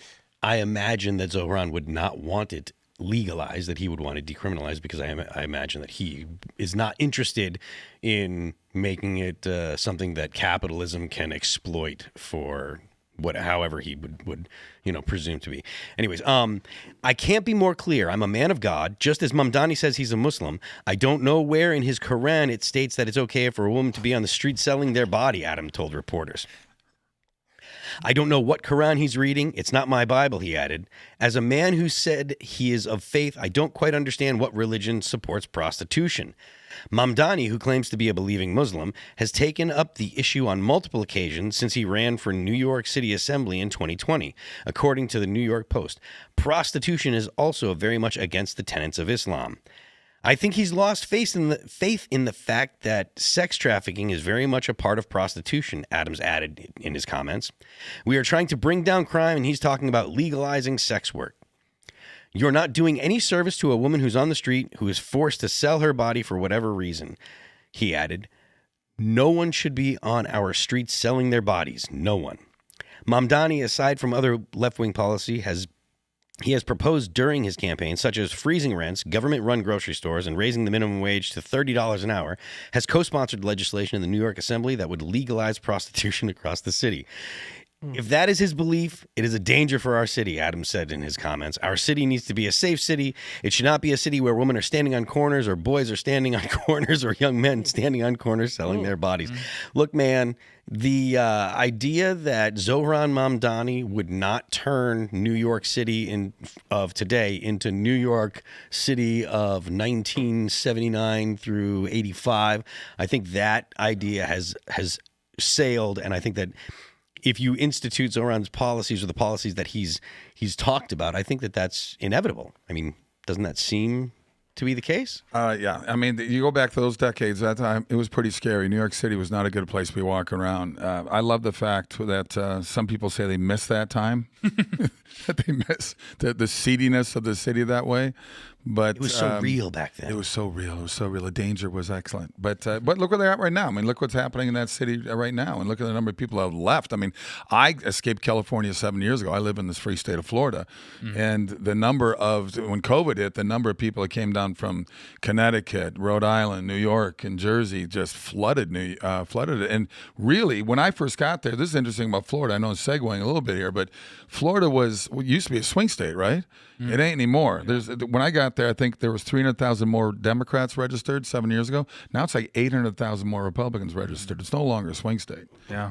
What I believe was extremely effective in this Eric Adams attack is that, I don't know if he did it purposefully or not, but he took a note out of Saul Alinsky's Rules for Radicals. There's a far leftist who made a political strategy book, but one of the specific things he's using here is make them live by their own rules, expose the hypocrisy and inconsistencies in the opponent's stated principles and actions. And prostitution is not consistent with the beliefs in Islam. I don't think this is the only inconsistency that exists within his policy proposals, but I think that's what will make this such an effective, potent attack. And I think Mayor Adams should continue attacking Mamdani in this fashion. However, ultimately, I don't think this would lead him to be successful in the race. He's polling at half of what Andrew Cuomo's polling at. He's polling around nearly what the Republican candidate, Curtis Sliwa, who should also probably drop out. And we'll see if President Trump decides to get involved one way or another in the race to ultimately, if these guys ultimately want to stop Mamdani, they will need to put their egos aside. I know I'm asking a lot of a politician there to put their egos aside because I ultimately doubt either will because, again, all these guys have extremely huge egos. One other tidbit I wanted to say here is that if we do get to the point where prostitution is legalized, it would be such an unfortunate state of the market for the women in our country. If we make the most lucrative thing in our country that a woman could do be prostitution, if a woman has no skills, and a young 18, 19, 20, 23, whatever, and the most lucrative thing that a young woman like this can do is go into prostitution, I don't want to make the incentive structure such that for young women to highly incentivize them to do so. Yeah. And by legalizing prostitution, that's what we would effectively be doing in our country. I don't know that. And there's a huge moral hazard to that. I don't know that it would be actually the most lucrative thing that they can do. I mean, like a young, unskilled woman. OnlyFans is like instant millionaire. No, it's not. The average. For a lot of these women. No. Yeah. No, hold on. The average OnlyFans girl makes like $150. There are exceptions, but they average like $150 a month. Yeah, and then when you think, if you're talking about streetwalkers, they're not making a lot of money. They're not. I think this is like New Zealand, the Netherlands. They actually do make quite a bit of money. That's not streetwalkers. That's what happens when prostitution becomes regulated and legalized. So brothels, massage parlors, escorts. It's a much more lucrative job for most unskilled women compared to what they would do otherwise. And if that's what the fact of the matter is, then we're setting up young women to be taken advantage of. And if we want to prevent a whole generation of young women getting involved in this work for the money. Look, I could be wrong, but I don't think that it's actually that lucrative for the average woman. Not the average. Compared to the low income versus like a fry cook or something. Probably, yeah. I mean, New York City, if you're a cashier or there's a lot of unskilled labor. If you're a cashier and you're attractive. But like the idea that you can be an unattractive woman is not going to be pulling in a lot of money. Like I don't know. I don't know if I want to get into the market and the numbers. But I suspect women in massage parlors can make a lot more money being prostitutes than giving massages. Like I know that you're reading in between the lines. Yes.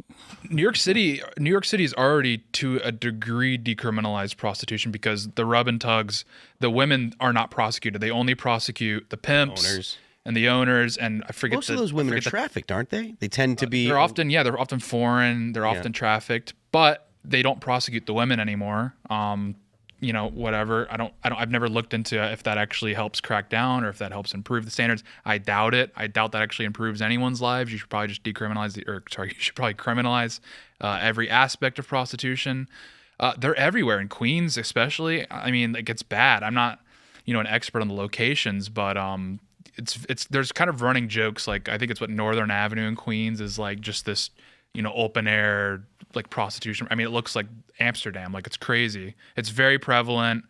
And no, it's just like Elaad is saying is like, just in general, having prostitution being lucrative to any degree is just such a tragic reflection on your society. And I think the last thing you want to do is like enfranchise that in any way, any meaningful way. I just don't imagine that, the making prostitution legal makes it lucrative. I feel like it is the kind of thing I feel like it's the kind of thing that, like, you go into only if you have to, because there's not a lot of money. It's dangerous.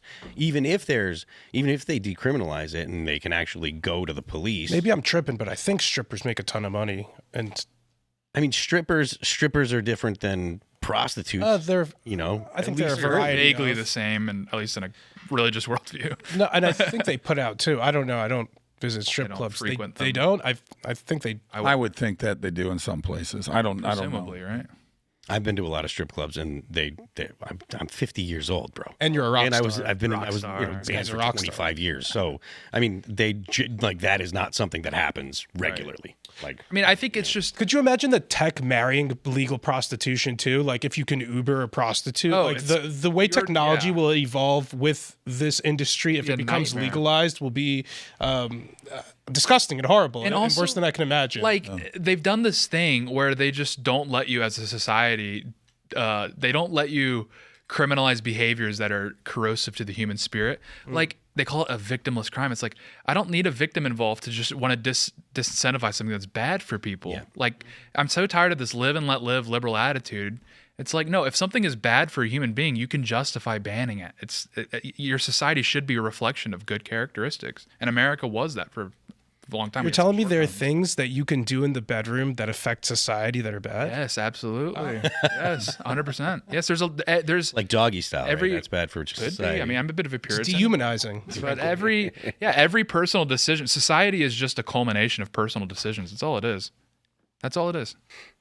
Yeah, I mean, so look, I'm completely, I don't think that decriminalizing or legalizing prostitution in New York City or anywhere else is going to produce positive results. It is typical of It is typical of the left to say, to desire these kind of things. I love the Islam standard he's holding him to. He's like, come on, is that kosher in the Quran? I mean, is that halal? It's not halal. It's not kosher, halal. It's kosher in the Hadith. You're advocating for that haram shit. It's not kosher in the Hadith. As the Democratic mayoral candidate. It's called muta, right? It is halal. It's in the Hadith. The Arabic dictionaries define muta as enjoyment, pleasure, delight. The root form signifies to carry away, to take away. A marriage of muta is a marriage which the contract stipulates will last for a fixed period of time. This marriage of muta is referred to both in the Hadith literature and in much more detail in the books on jurisprudence. In the Hadith and in other sayings related to early Muslims, the word muta itself usually employed. The Shia hold that this particular term is the preferred name for temporary marriage because the Quran itself refers to the kind of marriage employing a term derived from what Muslims call prostitution, temporary marriage? In the following verse, the word istima is the 10th verbal form of the root mutu and is translated as enjoy. So there in the Hadith, allegedly, it condones this kind of behavior. It calls it a temporary marriage, and so maybe that's where Zohran Mamdani is. I knew they did sex slaves in Islam, but I didn't know it was halal to do prostitution. Allegedly, I don't want to have to read into the Quran more than we already have. Yes. So maybe we could. Well, again, that's the Hadith, not the Quran. I mean, I don't know the difference, frankly. Also, like another side problem with prostitution is it directly leads to human trafficking because what you're doing is you're putting a price tag on consent. And once you've done that, then trafficking is the next logical step. And so, I mean, if you're against trafficking, then you should probably be against prostitution because it's not good to be putting a price tag on consent because consent doesn't have a price tag. It's a mechanism, not a item for sale. Fair enough. So let's see. I think we covered this about as much as we're gonna cover it. What did Serge have pulled up? What did Serge have? Serge, what was that? No Drama stuff that we'll talk about in the after show. Thought it was Ashley breaking St. news. Clair. So, but we're going to jump to this one here from CBS News. Yosemite Park ranger who hung trans pride flag from El Capitan says they were fired. 3 months after a group of climbers hung a transgender pride flag from El Capitan, an iconic rock formation in Yosemite, the National Park Service fired a park ranger who was involved in the display, the former employee said. Shannon S.J. Jocelyn was terminated last week after working for nearly 5 years as a ranger and wildlife biologist at the Northern California National Park. Jocelyn wrote in a social media post Monday that has since garnered widespread attention online. In May, I hung a trans flag on El Capitan that celebrated my acceptance of my identity. Jocelyn captioned the post. I hung the flag in my free time, off duty as a private citizen. It flew for a total of 2 hours in the morning, then I took it down. Jocelyn referred to their ranger position as a dream job. They were fired by a park official for failing to demonstrate acceptable conduct in their role as a Yosemite wildlife biologist, according to the social media post, which accuses the National Park Service of violating their constitutional rights to free expression. Preservation has been my life's work of Yosemite, the wildlife, the land, recreation, of people's rights and safety, of community and acceptance, and now the constitutional First Amendment, Jocelyn wrote, adding, I want my rights and I want my career back. Do you guys think that had this been a gigantic cross with Jesus on it, that this would have the same reaction, or do you think that people on the left would take issue with that? They would take a huge issue with the cross. Are you kidding me? I mean, this country is founded on Judeo-Christian values, so to speak, but we've changed quite a bit over the centuries, and it's weird to me. Look, we can go to classrooms now. They hang the pride flag. They don't even put. Why does Pride get a month? I got to just ask that question. Why we give Mother's Day 1 day, Father's Day. We give our vets 1 day, but Pride gets a month. Not a month. The LGBT. Give a day, fine. But the LGBTQ lobby doesn't just get the month. They get over 100 days throughout the year because there's Pride Month, and then there's all sorts of national this, that, or the other thing day that fall throughout the rest of the year. So it's not just a month. It goes on and on and on. It's like, it's enough already. Fine, get a day. Fine, have them, let them have a day. But this is just, I don't know. It's just weird to me. And then they took the rainbow. Yeah. Sorry, but that's biblical. But anything to degrade it is it's just intentional. They intentionally. Of course it is. Yes. Of course it is. Yeah. So I mean, personally, Look I at a don't. pride parade. I mean, hello. That's usually just a parade of people being Celebration degenerate. of sex. Yeah. Yeah, it's just degeneracy.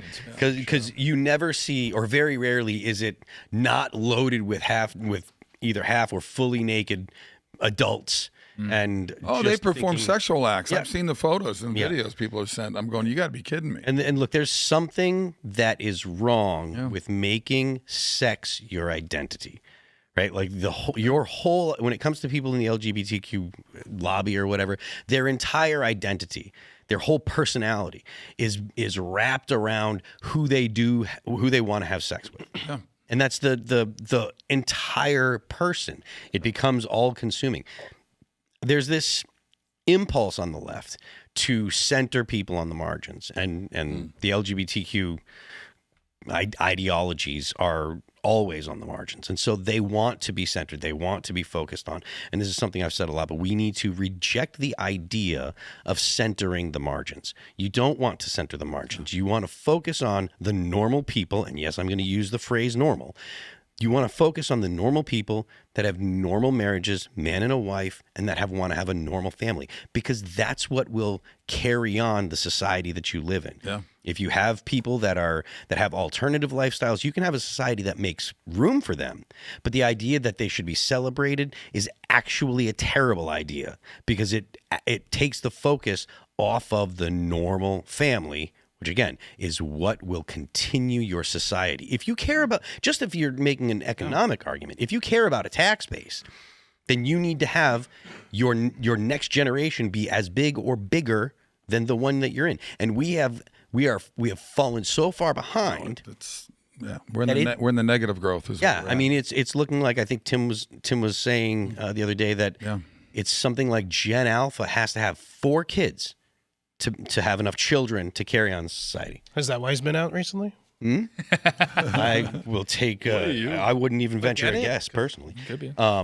But I mean, it used to be you have to have 2.1. That's what the boomers needed, and they fell short. The millennials have fallen short, and because they're falling short, and because, like you said, it's happening all around the world. It is. It is. But like you said earlier, Muslims aren't. They have 5 wives and 5 kids with each of them, so they're growing astronomically. Because, like you said earlier, the abortion issue is a real issue because that's 25 million people that never existed. Yeah. And so these things compound, and we're going to have a massive problem because it's not just going to be, there aren't people around. It means that there's not going to be people that can do the things that our society needs done to keep our society going. There's not going to be the girls. There's going to be 25% less women that Tate could have dated. So true. So now his potential girlfriend of Gen Z doesn't exist. He has 25% less friends. It's real. Less dating potential.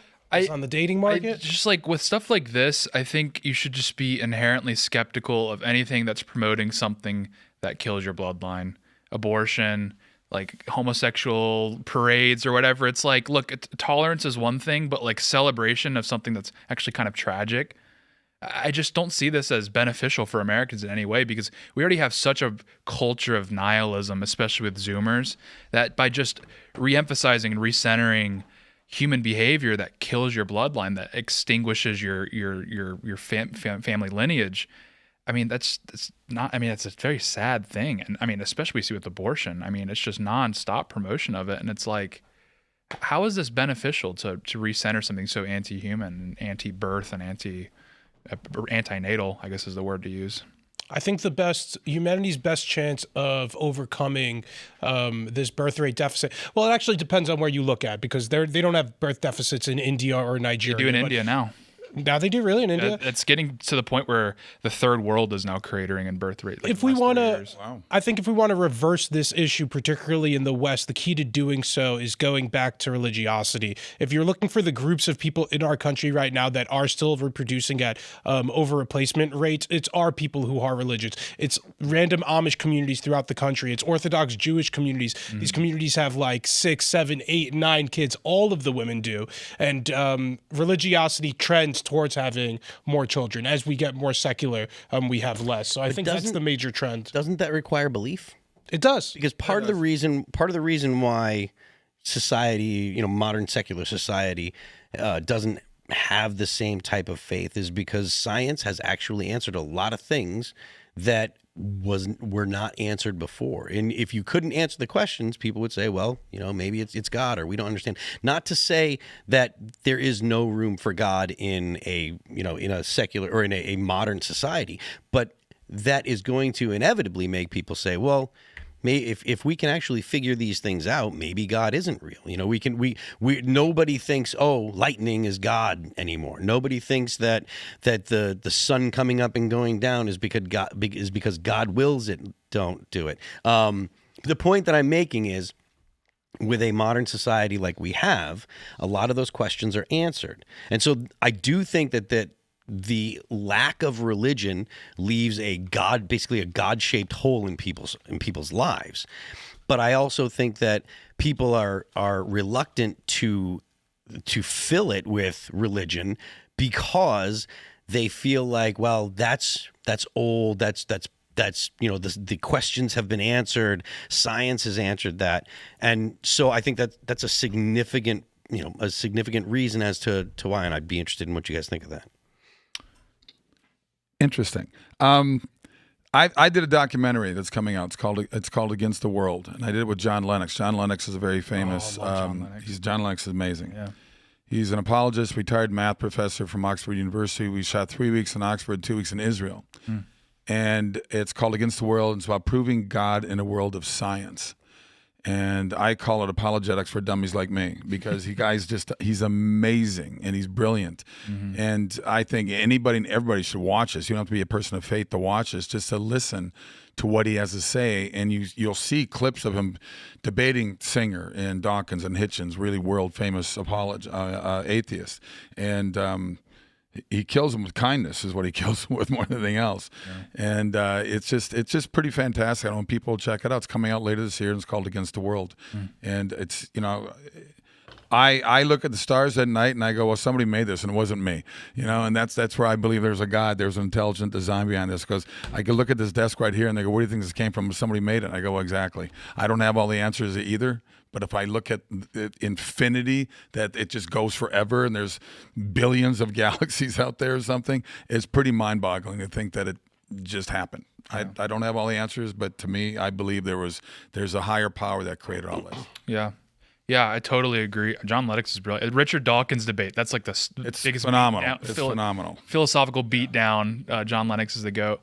I do think to a certain degree it is kind of sad that the only if the only way to increase the birth rate would be like return to like Ludditism, like the Amish, like I do hope that we're able to create an environment where technology can still progress while simultaneously keeping the birth rate above the water. I had Nate Fisher. He was a guest on I covered for the morning show about a week and a half ago, and we had Nate Fisher on, who's a pro AI. Elaad would hate him. He's super pro AI, and he actually proposed he had an interesting proposal for the future, which is clearly the one common denominator with countries that are experiencing birth rate deficiencies is women's workplace participation. Is when women are in the workplace, they're working the same hours as men. They just simply do not have time for childbirth. And if you're in a developed country, having a child is a economic negative. It's just a bad decision to make if you're trying to make money. That's just the way it is. I hate that as a Christian, but it is what it is. And his proposal was that as AI evolves, it can knock out a lot of these laptop jobs, these fake email jobs. And typically these jobs are manned by women because they're less physically intensive. And so when AI comes in and replaces these jobs, along with preventing the need for extra migrant labor, is that could actually return us back to a more pre-postmodern civilizational structure where women are able to stay at home and the man is able to make enough money to support the family on a single income, because these companies will have more they won't require as much labor to perform the same. Do you think job. that it's economically based, honestly? Or is that the I suspect, I do think religiosity is to a certain extent. Because for example, Israel is a developed country where women are in the workforce and they do have a net positive birth rate, but that's kind of a separate. Isn't that because of the Orthodox that are super even among like conservative Jews, like they still have a positive birth rate, and I suspect that's because they have a mission as a society. And again, I don't think it's sustainable. I don't think every country can have a mission as a society. Like regardless, the United States and Canada and the UK are not going to have existential threats at all times, and so wouldn't it need the same kind of like, we need to keep our people, like an ethno-nationalism to keep to inspire people to say, I need to make sure that, because that's one of the things that the Israelis have, right? To a degree, but you have ethno-states around the world, effective ethno-states, and they're the worst off, like Japan, South Korea, China. China is an explicitly Han state that is the purpose is to expel and expunge the entire land of other ethnic minorities and create this Han ethno-state, and they can't keep their birth rate above water. So it's like, I don't think that's enough. And if anything, it actually makes it worse with the track record that we see in East Asia. Well, they're in trouble in China because they've had over 450 forced abortions, most of them female. Their population is 55% male, which a lot of people don't realize. Which, like historically, that means civil war or some kind of adventure. China's a little overrated as far as like a looming superpower. They actually have far more systemic issues than the United States has. But yeah, so I do agree, like religiosity. Again, as a Christian, I have an incentive for that to be the case. And it certainly helps. Like evangelicals have the exact same economic pressures as the rest of the country, but evangelicals do have a higher birth rate. Granted, it's still below replacement. I think it's about 1.8, 1.9, but that's far higher than the American average, which is like 1.5, 1.6. And, even white evangelicals is still that number, and white people in the country, it's like 1.4. But religiosity doesn't fix it all. Like, you do need to restructure how families are able to form and what your civilization prioritizes in a family unit. Do you think that there would ever come a point where the government would outlaw things like birth control or outlaw abortion, so that way the population can actually reproduce? Because I think that the pill and abortion are the two biggest things as to why we don't have a replacement rate. Because it used to be where if a girl got pregnant, the guy would marry her, Right. and that was just what happened. You got a girl pregnant, well, now it's your wife. Now you go the shotgun wedding and everything, and that's something that was kind of like, that was the way that it was throughout a lot of history. And when that stopped being the case, when you no longer had the shotgun wedding, when you had abortion as, available for anyone, and you have the birth control pill to prevent pregnancy, that's when you saw the real beginning of the decline in the replacement rate. Well, I think through education, through public education, through universities, through movies that Hollywood does, television. I think that the people get married much later now. I think people stay pretty much children still through their 20s now. They're not ready to grow up. And so you're looking at the average age to get married is much higher than it was just, 2 generations ago. It's changed drastically. And they want to just maybe have a kid and have it much later when they're in their 30s or even in their 40s if they are able to. But I mean, it's changed. And I think just that mentality towards marriage and having kids has been there's been an indoctrination through, I think, the mainstream media and through Hollywood and what Hollywood does. Well, and it also came with the territory of modernization and with eliminating infant mortality. Is we're in the last 60 years, this is the first time in human history where people have kids because they want kids versus having kids because they need kids. Because prior to, let's just say, the world wars, people needed kids because they needed we were agriculturally based. It's true. Right. I mean, I look at both my grandparents that came over here. Both sets came over from Norway, and they had my grandparents were part. They were part of 10 or 11 kids in each family. Yeah. They had to work the farms. Yeah. It was all about working the farms. And even then, and then beyond that, even people that were urban, highly urbanized people, because they did exist prior to the world wars, is they even felt they needed kids for that religious reason, and also to pass on family heirlooms, pass on wealth, guarantee that wealth stayed within a controlled environment. So now people just have kids as I'd like to have a kid. Like the same reason people have, I hate to equivalize it, but it's the same reason people get a dog. It's it'd be nice to have a dog around. That's what people do. It's it'd be nice to have a kid around. People don't really have this I think they do, but they're just ignoring it. I do think a lot of people actually have this deep desire to extend their bloodline, to have a child. But I think a lot of people are able to backfill that with dogs or consumer products. I think women do, particularly when they get close to 30. Oh, yeah. That was Jordan Peterson, actually. He said when he was practicing clinical psychology, he said the toughest case, he had people veterans coming in that had seen their brothers die, children that had been beat, the worst things you could possibly imagine. He said the most difficult cases he had to handle were postmenopausal women that never had children. So, all right, we're going to go ahead and jump to Super Chat. So smash the like button, share the show with everyone you know. Head on over to rumble.com and become a member so you can join us for the after show. And head on over to timcast.com so you can join the Discord and call into the show. You can talk to our guest, you can ask the panel questions, but you can only do that if you're a member of Rumble so you can watch the after show, or you're a member of timcast.com, the Discord, so that way you can get in there and make the phone calls. But right now, we are going to go to your Super Chats. Hold up here. I'm going to make this a little bit bigger. What are you doing? Okay. Serge.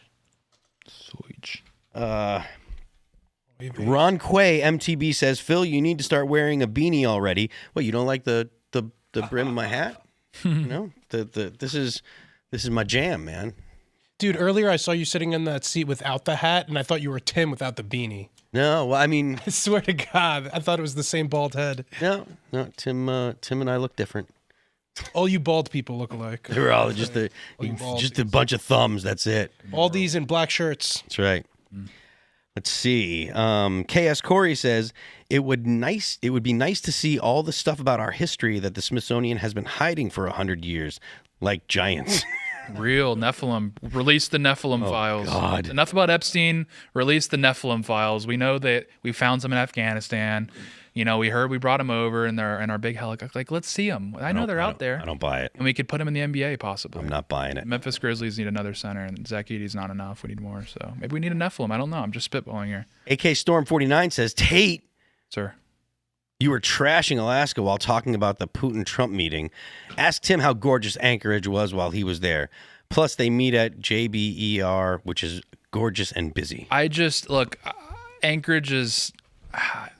Alaska's beautiful. They should have met in like Juneau. Have you been to Alaska? Yeah, I have. I've been to Alaska, and I think Juneau is one of the most beautiful cities in the United States. That's why I just felt like putting him on an Air Force base in Anchorage. I think Alaska has more to offer. That's what I was trying to get at. And you also have to understand, like, I'm so terrified on the morning show sometimes I don't express enough thought, that I don't flesh out my thoughts enough sometimes. And this was definitely one case. I love Alaska. I feel very sad that people think I hate Alaska. I'm sorry. No, I love Alaska. You did fine. You did good. Don't tell him you're Walking it back, huh? Hey, I got to Walking it back. I'm walking it back. Hey, a couple years ago, I got to be the celebrity starter for the Iditarod. Oh, nice. It was awesome. The what? The Iditarod. It's a 1,000-mile dog sled race they have through Alaska every year. awesome. I've been doing it for 100 years or something. Yeah. So they hooked up my own sled to another guy's sled and his pack of 12 dogs. So I said for the first 12 miles, it was me. And he said, whatever I do with my body, you do the same thing. If I work my butt all the way down this side, you better go because you'll flip over on your sled. It was awesome. Wow. That's awesome. It was so cool. That's a beautiful thing. It's a beautiful thing. Let's see. Black Nexus says, I loved Hercules and even more so Andromeda. Thanks for being an inspiration on and off the screen, Mr. Sorbo. Oh, very kind. Thank you so much. I appreciate that. I got more to come. SorboStudios.com. Go there. I got 4 movies coming out this year and 3 documentaries. One is that one. One is on the Last Supper. Oh, there And we it's go. called Eating with the Enemy.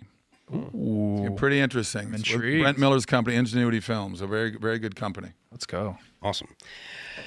Bert Crash says, I hope Tim's voice returns into the gravelly Alex Jones time when he comes back and starts railing about Elaad being his handler and that he can't handle it anymore. Inshallah. I don't know that he's going to have that kind of gravelly Alex Jones thing or not, but I talked to him a little bit today, and it's still pretty beat up. It's kind of rough, so I'm not sure. I thought he was going to be back today. I thought so too. A lot of us thought that he was going to be back, but I wouldn't be surprised if he's not back tomorrow We either. did the pre-show. At least Yeah. we got a little bit of it, Got some. which is good. So, And if I am on the morning show tomorrow, it will be a 30-minute apology to the state of Alaska, directed, titled to Sarah Palin. Most of all, never say you're sorry. there'll be a nice dog sledding compilation. It'll be a really heartfelt. Never apologize. They'll look at it like Yeah, I'll use Mr. Sorbo's videos, and it'll be a beautiful thing. Happy Garand says, 29 years old, and I just bought my first house.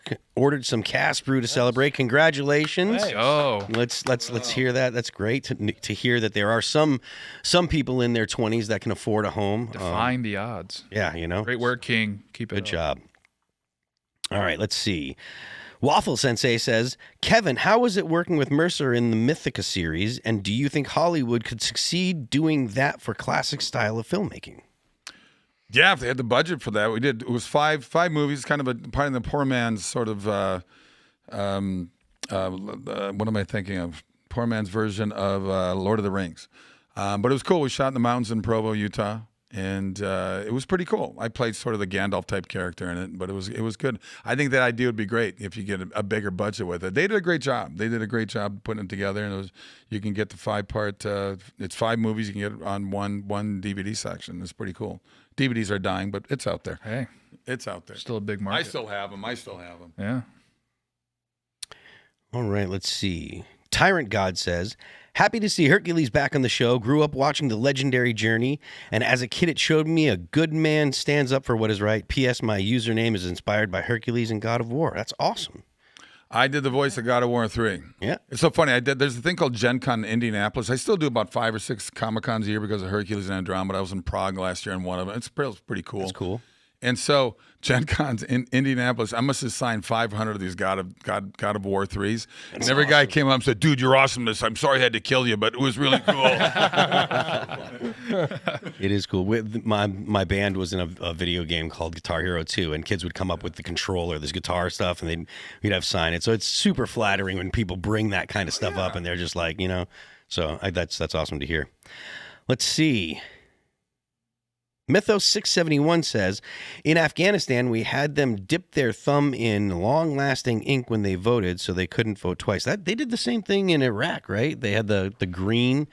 I mean, apparently it worked, but I mean, I don't know that that'll work here in the U.S. because, again, we don't even have to show IDs or anything. So I imagine that the idea of making sure that we can prove that someone already voted, that's something the Democrats would just fight against. So I'm not sure how well that's working out for them in Iraq and Afghanistan as far as their democracy goes. It works well in Mozambique. I had a friend who was in Mozambique. They had a big civil war recently over an election gone wrong, and I had a friend, he was from England, and he was in Mozambique at the time.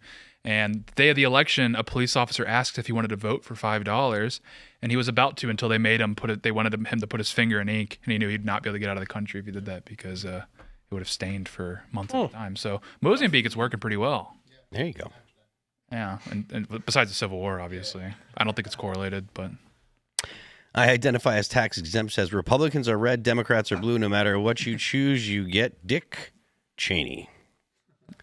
Based? I almost said based too. You're a winner either way? That's a libertarian being upset about that, just so you know. The sadder they are, the happier I am. All right, let's see what we got here.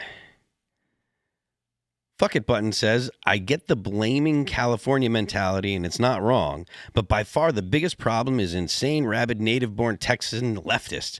They are far more than I ever expected. California never lib, even once now Texan. Well, Bernie Sanders is from a majority white state, as I understand it. Well, I mean, that is true. Texas, Tony Ortiz came on, and this is a stat that actually a lot of Texas politics experts love citing, is that with the Ted Cruz, Beto O'Rourke Senate race, for example, is native-born Texas actually voted blue 55-45, and transplants voted 55-45 for Ted Cruz. So the numbers suggest that it's actually the transplants coming from presumably blue states that are keeping the state red, and the native-born Texans are the ones that are voting blue. And this does make sense because it's if you did come from California, you would probably not be keen on voting Democrat. Obviously, this doesn't always happen in Nevada and Arizona, but at least in Texas, it seems to be the case by the data. It's actually the native-born Texans. You have to consider the massive demographic shifts that occurred in Texas throughout the 80s and 90s and 2000s. It is not the same.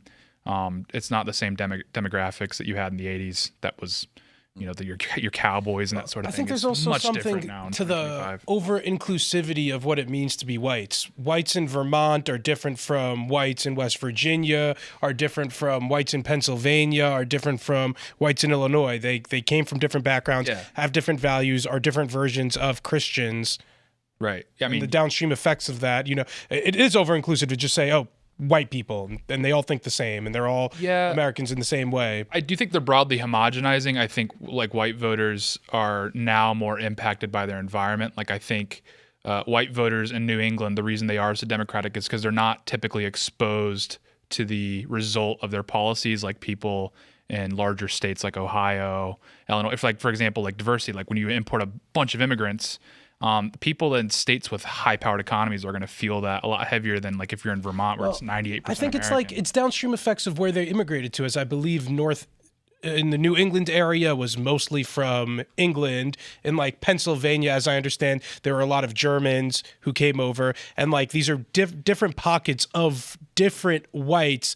And in any other context would be considered, completely different and different religions and have blood feuds going back thousands of years. But now, since we're in America and the skin just kind of looks the same, we're over-inclusive with them. I think is the definitely is issue. Yeah. I mean, there's definitely something to be said with New England WASPs being very liberal now. But I like I said earlier, the reason I say it's homogenizing is because the influx of white Americans that came, with the Ellis Island wave sort of just flooded the entire country, and it did have a homogenizing effect. All of the local cultures from Like there's a great book, Albion Seed, that discusses like the different migration patterns of people from England. Like that's a whole nother thing.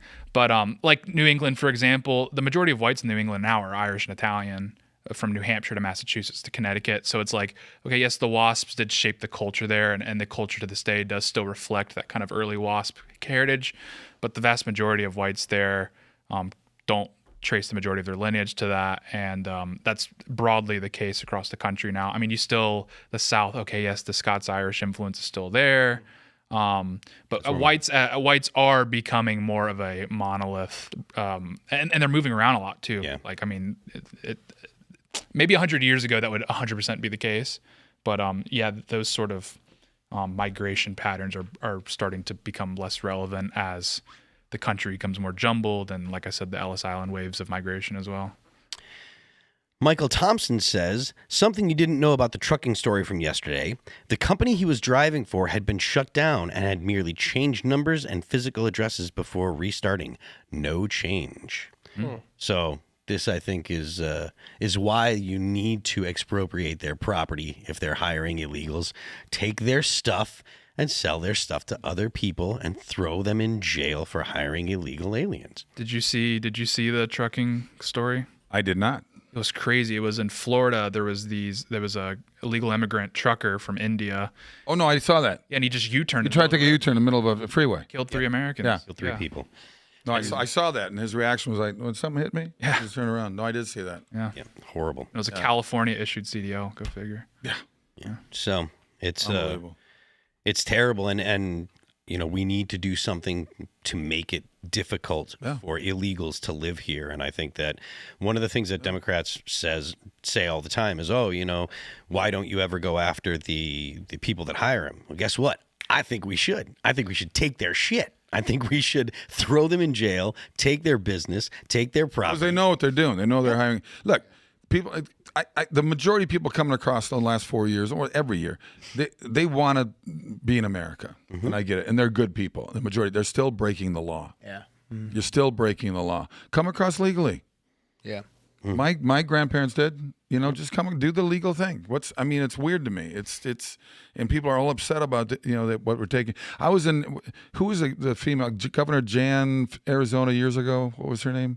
Oh man. If you go back 10, 12, 15 years or whatever, she was the one that first had a big issue what was going on with all these illegals coming across, and she said, I'm going to enforce the Jan Brewer, thank you. I'm going to enforce the laws of the land.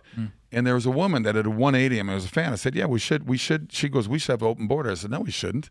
No. And so she just got in my face. And I said, okay, you go home tonight. There's a family of 7 in your living room. I'd let them stay, she said, which is such the liberal thing to say because they have so much more. Oh, they care so much more. I go, you get rid of your family after 3 days of Christmas. Give me a break. You're not going to let this family of 7 people you don't know in your house stay with you. I mean, they try to be we're so much more better and noble than you are. But it's all just such an act. It's like the permissivity of it. Like I looked up into this guy's case, or like this trucker we're talking about, and like he had not understood like I think most of the signage, like he didn't understand half of like the questions, and they still gave him the license. They still permitted and said, "Oh, you can just have this." Like the people that are hiring, like Phil has said, are those the people that we need to be like actually grilling and punishing, because that's who's providing this whole ecosystem for all these people. Can I go out on a limb here and say something about the truckers too? Is it just me, or do we put them on a bit of a pedestal? Yeah, because they I don't. No, I don't know, because I drive a lot and I see a lot of these truckers on the road. And I spent a lot of time on tour dealing with truckers and dealing with truckers at truck stops. I do not put those men on a pedestal. Yeah, I feel like we're a country where like, oh, the truckers, Not one they do bit. important work. Everybody, all work, is something we should admire and think people are doing hard at. But like, How do you think freight in this country travels? Mostly by rail or by truck? Mostly by truck. I would say truck. Okay, yeah. I understand. Yeah, Truck. But that, all jobs have value, but that doesn't mean I have to love truckers Of course. driving like I'm not saying you have to love this jerk guy. offs on the on the highway, which is not- which where- is so often. where- They're not the best drivers. Yeah, okay, And I feel like we always say like, oh, they're the lifeline of the nation, and they provide a great We're service. talking And they about this guy. always- What are you But going truck- for here? What's They your always angle? pull in front of me when I'm cruising, What's your Yeah. angle? Here's and your they go point. 71 to pass the truck going 70. Yeah, It takes forever to get Because by. the governor's every- on top of them. Yeah. Every night when I do my outro or when I get done, the last thing I say is the left lane is for crime. Yeah. Because you should not be in the left lane doing 65 or less. You should be. Real. You should be. Yep. Doing more than that. Anyways, Imagine the pissed off truck driver, a Timcast viewer watching. look, there's a lot. totally trashing. I am critical of truck drivers on X frequently, and I take a lot of heat about it because I'll be like, so when I first heard about this particular story, I was like, I can't wait until AI trucks are the majority of trucks on the road, and boy did people hate it. Some dude got all up and he's like, I can't wait until AI takes your job. I'm like, bro, I'm a musician. Like 20 friggin' years ago, my industry was destroyed. So don't tell me about, oh look, you're going to destroy my industry. Deal with it. That's what happens. Truck drivers, don't worry, I got your backs. These AI clankers are not coming for your jobs. I will not let it happen. It's not gonna happen. Yeah, they are. Yeah, they are. 0%. Millennial Mechanic says, continuing the tradition of posting, we just got home with my newborn. He is a whole day old, and we love him so much. Keep the good show up, folks. Congratulations. Thank you very much for continuing the species. We here at Timcast love babies, so make more babies. So we got one more here. Ari Cohen says, at the hospital with my wife Chelsea, who is giving birth to our first baby. She's such a trooper. Congratulations. Great to hear. Nice, congrats. I love the two shout outs in one night. That's A lot of wonderful. baby making happening. Yeah, the babies are made. They're just kind of. There's probably more happening now. Hopefully. The trucker conversation probably got some people fired up. That's all I'm saying. Yeah. All right. They're convicted over the birth rate conversation. That could be what it was too. Steve Smith says, doing awesome hosting, Phil. Thank you. And also love when Elaad is on. I do as well. He certainly is the Beetlejuice of Timcast. Just kidding. Kinda. I love Elaad. I love Elaad because Elaad is thoughtful in a lot of his points. And there are times where we disagree and we can have a productive or interesting or fun back and forth. So this is a no disparaging Elaad zone here. If I'm running the show, no disparaging Elaad. You're always great filling in. Sometimes it's not about what you want to hear. Sometimes it's about what you need to hear. That's right. That's right. Let's see. I identify as tax exempt said. Oh, no, we already said that. Felons. Yeah. Method 671 says he only wants to legalize it for the taxable market. Hookers don't pay taxes on their johns. He knows the government is missing out on all that sweet, sweet cash. I mean, look, I don't know. I don't know what Mamdani's thinking. I don't know. Anyways, look. Brings new meaning to tap and pay. Listen, smash the like button, share the show with everyone you know. Head on over to Timcast, become a member and join the Discord. Head on over to Rumble and become a member there so you can join us for the after show, which we're about to go to. Kevin, do you have anything to shout out? Shout out. Hey, I got 4 movies coming out, like I said earlier, and I got 3 documentaries done. I got 3 new movies I've already shot this year. I got another one I'm directing in New Orleans, October, November. SorboStudios.com is a place to go. Sign up. We'll let you know what's going on. SorboStudios.com. Awesome. You can find me on X and Instagram at Real Tate Brown. Maybe the morning show again. I don't know. We'll see what happens. But yeah, stay tuned. Come follow me there and hang out. Thanks for tuning in, everybody. I am Elaad Eliyahu, the White House correspondent. I also cover a lot of ICE activities detaining illegal aliens around the New York City area. You can follow me at Elaad Eliyahu on Twitter and Instagram to check out more of my coverage there. I got to go shout for my ex now. I forgot my ex. K Sorbs. K Sorbs. There you go. Do you like cheer on the ICE agents? No, but it is some of the most thrilling. I've covered riots, protests, the president. There's nothing more thrilling than these ICE agents grabbing people, the looks on their faces. It's like a movie, Kevin. It's almost like people are so expressive So and, jealous. and emotional. It's so dramatic. It's so real. Bro, are you gonna ask the questions I asked you on Twitter today? No, I'm not just gonna ask random jerk-off questions. Although I am trying to learn Spanish because, like, I'll ask them what country they're from, and they'll lie to me and be like, "No hablo inglés," and USA. I want to say Donde Eres too. Is that? I am Phil That Remains on Twix. I'm Phil That Remains Official on. Actually, no, I'm not Phil That Remains Official anymore. I got rid of that one. The band is All That Remains. You can check us out on Apple Music, Amazon Music, Pandora, Spotify, and Deezer. Don't forget the left lane is for crime. Stick around for the after show. And if you're not sticking around, we will see you tomorrow.